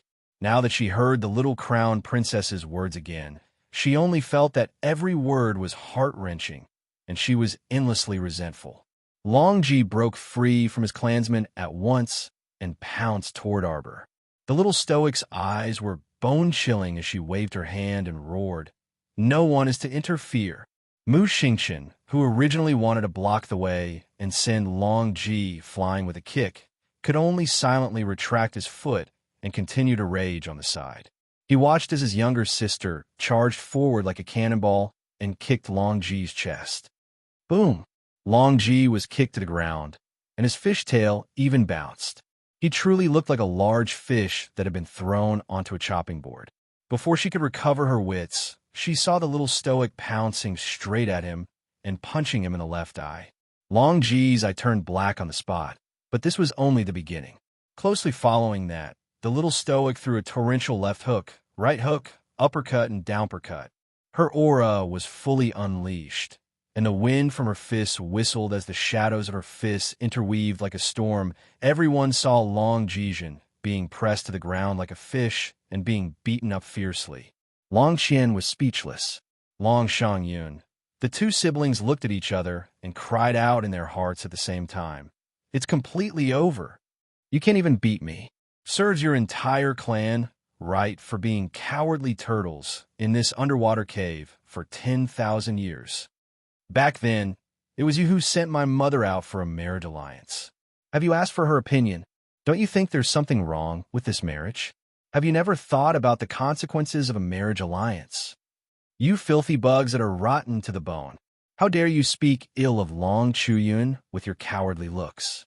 When Long Chuyun single-handedly challenged 9,000 people from Shuntian Prefecture in the Lower Star Field, where the fuck were all of you hiding? A bunch of cowards. Pussy. Scum. With your lowly skills, you dare to talk about Long Chuyun in front of me? You're so shameless, huh? For your sake, Long Chuyun left the Mu family and gathered people to come and rescue you. What about you? What did you do in return? Traitor. Ha ha ha ha. Arbor suddenly roared with laughter and kicked Long Ji, who was like a lump of mud, in front of Tu Xianji, whose expression had changed abruptly. Look at how old you are. You are humans.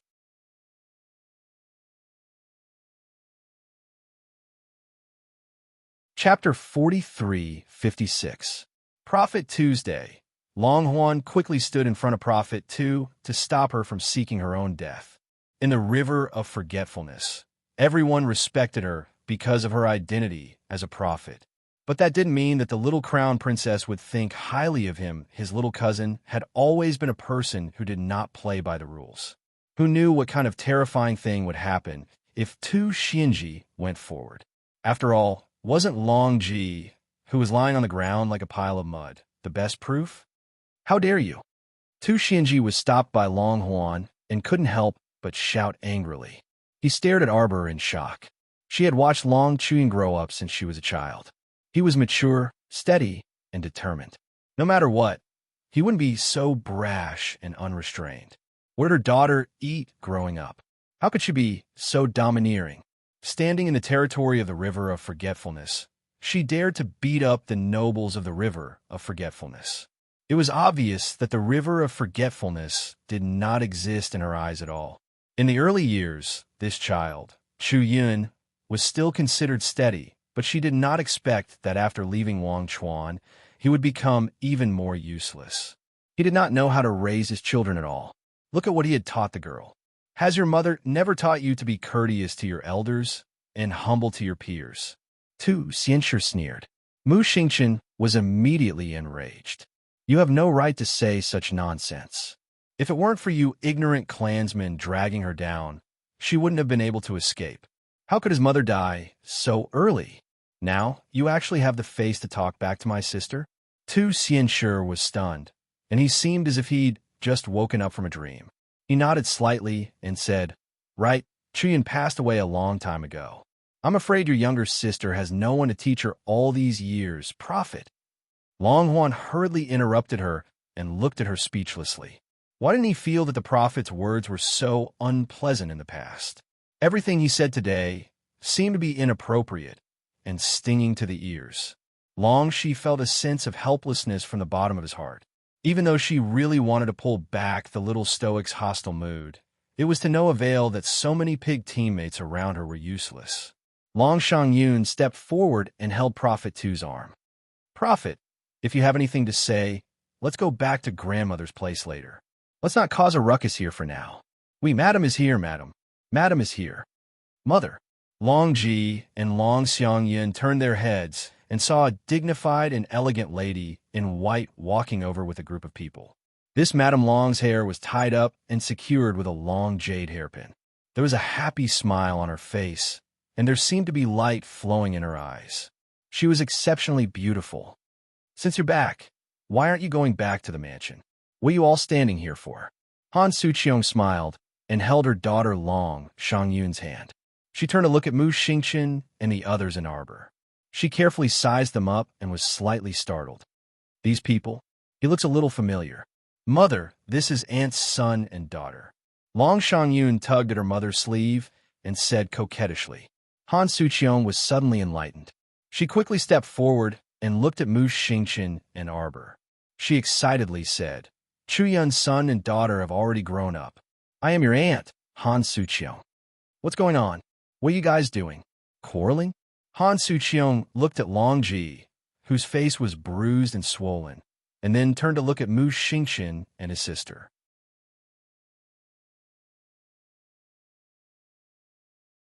Chapter 43:57. Long Qian heaved a sigh of relief, as if he had seen his savior. He hurriedly walked forward and bowed to his mother. "Mother, please help persuade cousin." Just now, Cousin Long Ji suddenly barged out. Long Qian's ability to express himself was not bad. He quickly reported what had happened to his mother. Madame Long's face darkened as she turned to look at Long Ji. "Long Ji, what are you saying? How much do you know about what happened back then? You're just a junior. How can you talk about your Aunt Chuyan? How rude. I'll mention this to your mother and let her teach you a lesson about hierarchy." Long Ji had been beaten up by Lord Jojo and was now being reprimanded by Madame Long. He felt that he had lost all his face. His face, which could not be seen, was even more distorted and swollen. Han Suqiong ignored him and walked to Arbor and Mu Xingchen with a smile. She said softly, "I received a letter from Long Qian a while ago saying that you guys are arriving soon. I've already prepared the bedding, furniture, and furnishings for you guys. I'm just waiting for you guys to come. I've been looking forward to you guys coming 3 days ago. I didn't expect you to be so late. Did something happen on the way? Or did that brat Long Qian cause an accident because he didn't lead the way properly?" Madame Long's mouth was very sharp as she spoke rapidly. Even someone like Mu Xingchen, who was good at communicating, could not stand Madame Long's enthusiasm, let alone the usually cold Lord Jojo. Xiao Xiao didn't know how to react when she saw Madame Long's passionate and well-mannered demeanor. As the saying goes, one does not hit a smiling person. No matter how cold Lord Jojo's face was, he could not hold it in front of Madame Long. Mo Lien took a few steps forward and held his wife's hand. He nodded at Madame Long and said, "There's no need to trouble yourself. We're leaving now, right?" Lord Jojo, who was stunned, regained his senses and nodded. "Let's go." Madame Long hurriedly reached out to stop the two of them and comforted them with a smile. "Don't be anxious. This is husband." "Oh." Madame Long suddenly understood and looked at Mo Lien with admiration. "My nephew's son-in-law is really talented, ah." Her gaze shifted slightly as she turned to look at Long Huan. Long Huan nodded at Madame Long discreetly. Mrs. Long immediately smiled and said, "It was all a misunderstanding. It's good that everyone has talked about it. How could the entire river of forgetfulness blame your mother, right? Your grandmother has been missing her for so many years. The younger generation is insensible and doesn't even know how to speak properly. Annie will find someone to teach him a lesson later. Don't take it to heart." Mrs. Long smiled and stepped forward to hold Arbor's hand. Tu Xianji frowned slightly, but seeing Madame Long say so, he was too embarrassed to tear down Madame Long's stage. However, in his heart, he still had a lot of opinions about the little girl's ruthless way of doing things. She was so vicious at such a young age. Look at how she had tormented young Master Longji. Aunt Yi is still at the city gate. I already know about this. Get someone to invite them in, Madame Long said with a smile. No matter what, they are people who are persecuted by the heavens. They are guests from afar. How can we not welcome them? If you have any plans in the future, you could discuss it with the clan leader. Xiao Mu creased her brows. Everything had been said by this Madame Long, so she had nothing to say.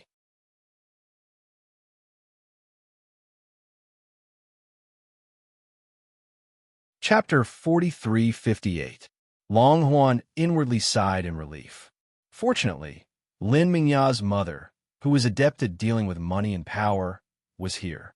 She finally managed to keep Lin Mingya's group of people, who were difficult to deal with. If he couldn't keep them after entering Wanchuan House, then wouldn't all his hard work these days be a joke? Just thinking about it made him pity himself. Why was he so pitiful? Long Shangyun's expression also eased a bit, and she walked up to speak to the little stoic.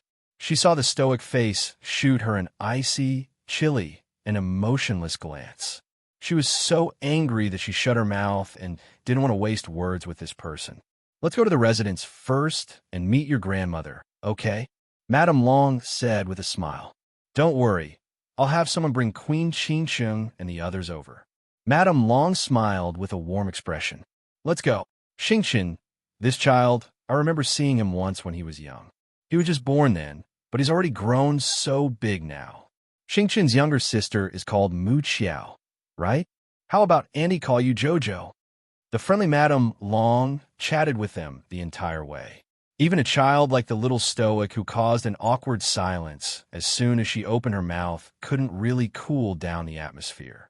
Madame Long's smile was like a spring breeze as she spoke with assurance and assurance. It truly made it hard for people to turn cold. Mu Xingchen cupped his hands at Madame Long and said indifferently, Madame Long doesn't need to be so courteous. Silly child, how is this courteous? We're all family, so why are you treating us as outsiders and speaking in a foreign language? Madame Long turned to smile at him and pointed at the residence's entrance directly in front of them. Here, we're here. This is our home. Wangchuan Dragon Clan's royal bloodline was built in the depths of the sea and surrounded by a water barrier within 5 kilometers in all directions. The mountain gate erected in front of them was the strongest barrier. Naturally, no one could pass through without an entry token. Arbor's group silently looked at each other. As Madame Long passed through the water barrier, the scenery in front of them abruptly changed. It was no longer misty and hazy. The scenery in front of them changed, and the corridors, courtyards, and pavilions were all in sight. The forest was deep, and a fragrant scent assailed their nostrils. When the servants saw Madame Long, they hurriedly bowed and greeted her. Madame Long smiled and nodded, indicating for them to do their own things. Jojo, are you going back to Yinyuan first, or Madame? A middle-aged servant came forward with a smile and bowed to Madame Long. The patriarch has heard that young Master Mu and young Miss Mu have arrived. Please come with us. Madame Long couldn't help but smile. She turned around and looked at Arbor and the others apologetically. Jojo, Stardust, your grandmother already knows that you're here. Old people are impatient. I think you should go and pay your grandmother a visit first. What do you think? Mu Xingchen stretched out his hand and bowed. With an indifferent expression, he said, as it should be, Madame Long, please lead the way. Madame Long saw his solemn and indifferent expression and knew that the previous matter must have made this young master unhappy, and he would not be able to resolve the knot in his heart in a short time. Where's Cloud Court? Arbor suddenly asked. Long Huan sighed in relief and said with a smile, Younger cousin, you don't know, but Cloud Court is the court where Aunt used to live. He wasn't afraid that the little stoic would speak, but he was afraid that she would ignore him and not speak no matter what. When Mother found out that you were coming, she ordered people to tidy up inside and out a long time ago.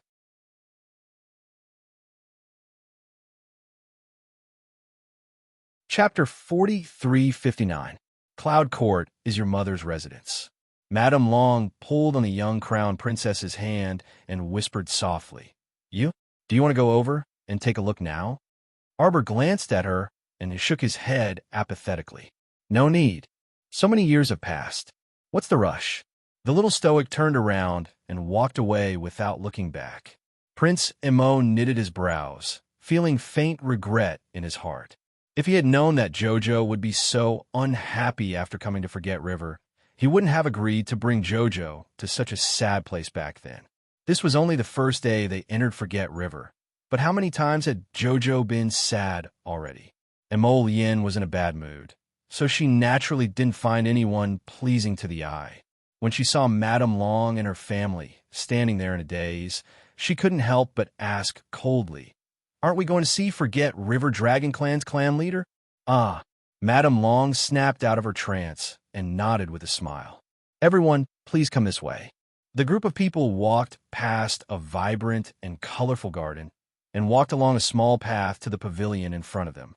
The pond pavilion was reflected in a circular lake, giving off a somewhat hazy and misty feeling. Mu Xingqian and the others were surprised. They didn't expect there to be such a bizarre scenery at the bottom of the deep sea. What was the difference between this and being on land? Qing Hongsa couldn't resist touching the dewy grass. "This is real. Of course it's real." A youth from the Phoenix tribe looked at her strangely. "This is a spiritual realm that's a world of its own. It looks like it's merged with the sea outside, but it's actually not in the same world." Qing Shuishu nodded and said, "The mist barrier we passed through earlier is probably a natural barrier that separates this place from the outside world." Arbor, Mu Xingqian, and the others stopped in front of the pavilion. They saw an elderly woman in embroidered robes with a dignified figure walking out of the pavilion. Although this old madam's hair was white and her face was wrinkled, her back was ramrod straight. In her hand was a scepter made of green wood. It was propped on the ground with a fist-sized black pearl embedded at the top. Behind the old madam was a scholarly man in a green robe. He was around the middle of his life and had a sickly look on his face. At first glance, one could tell that his body was weak and that he needed to be bettered in all year round. The two of them met Arbor's group, and the old woman's gaze instantly stopped on Arbor's face. It was as if she was looking at something far away through that frosty little face of hers. The old madam didn't say anything. Instead, it was the sickly, green-robed man behind her who took a few steps forward with an excited expression. He looked at Mu Xingqian and Arbor standing at the front and asked in a trembling voice, "Is it Xingqian and Jojo?" I'm your uncle, Long Chuyu." Arbor was not as excited as Long Chuyu, and neither was Mu Xingqian. The two siblings only quietly watched this cheap uncle who had suddenly appeared in front of them, their expressions extremely indifferent. When the old madam heard Long Chuyu's voice, she recovered her senses. Only then did she withdraw her distant gaze from Arbor and say indifferently, "Come in with me. Let's sit down and talk." Arbor looked coldly at the old madam. "You looked at me just now. Did you see something? Did you see your pitiful daughter, your lowly daughter? Do you know how and where she died?" Long Chuyu's face paled slightly. "You're tuning in to the Romance Rendezvous YouTube channel. We're so grateful for your support, and don't forget to subscribe to join us on this incredible journey through captivating stories. Your generosity through donations truly makes a world of difference, as it's the primary source of revenue that allows me to expand and enhance this channel for you. Thank you from the bottom of my heart for being a part of this adventure.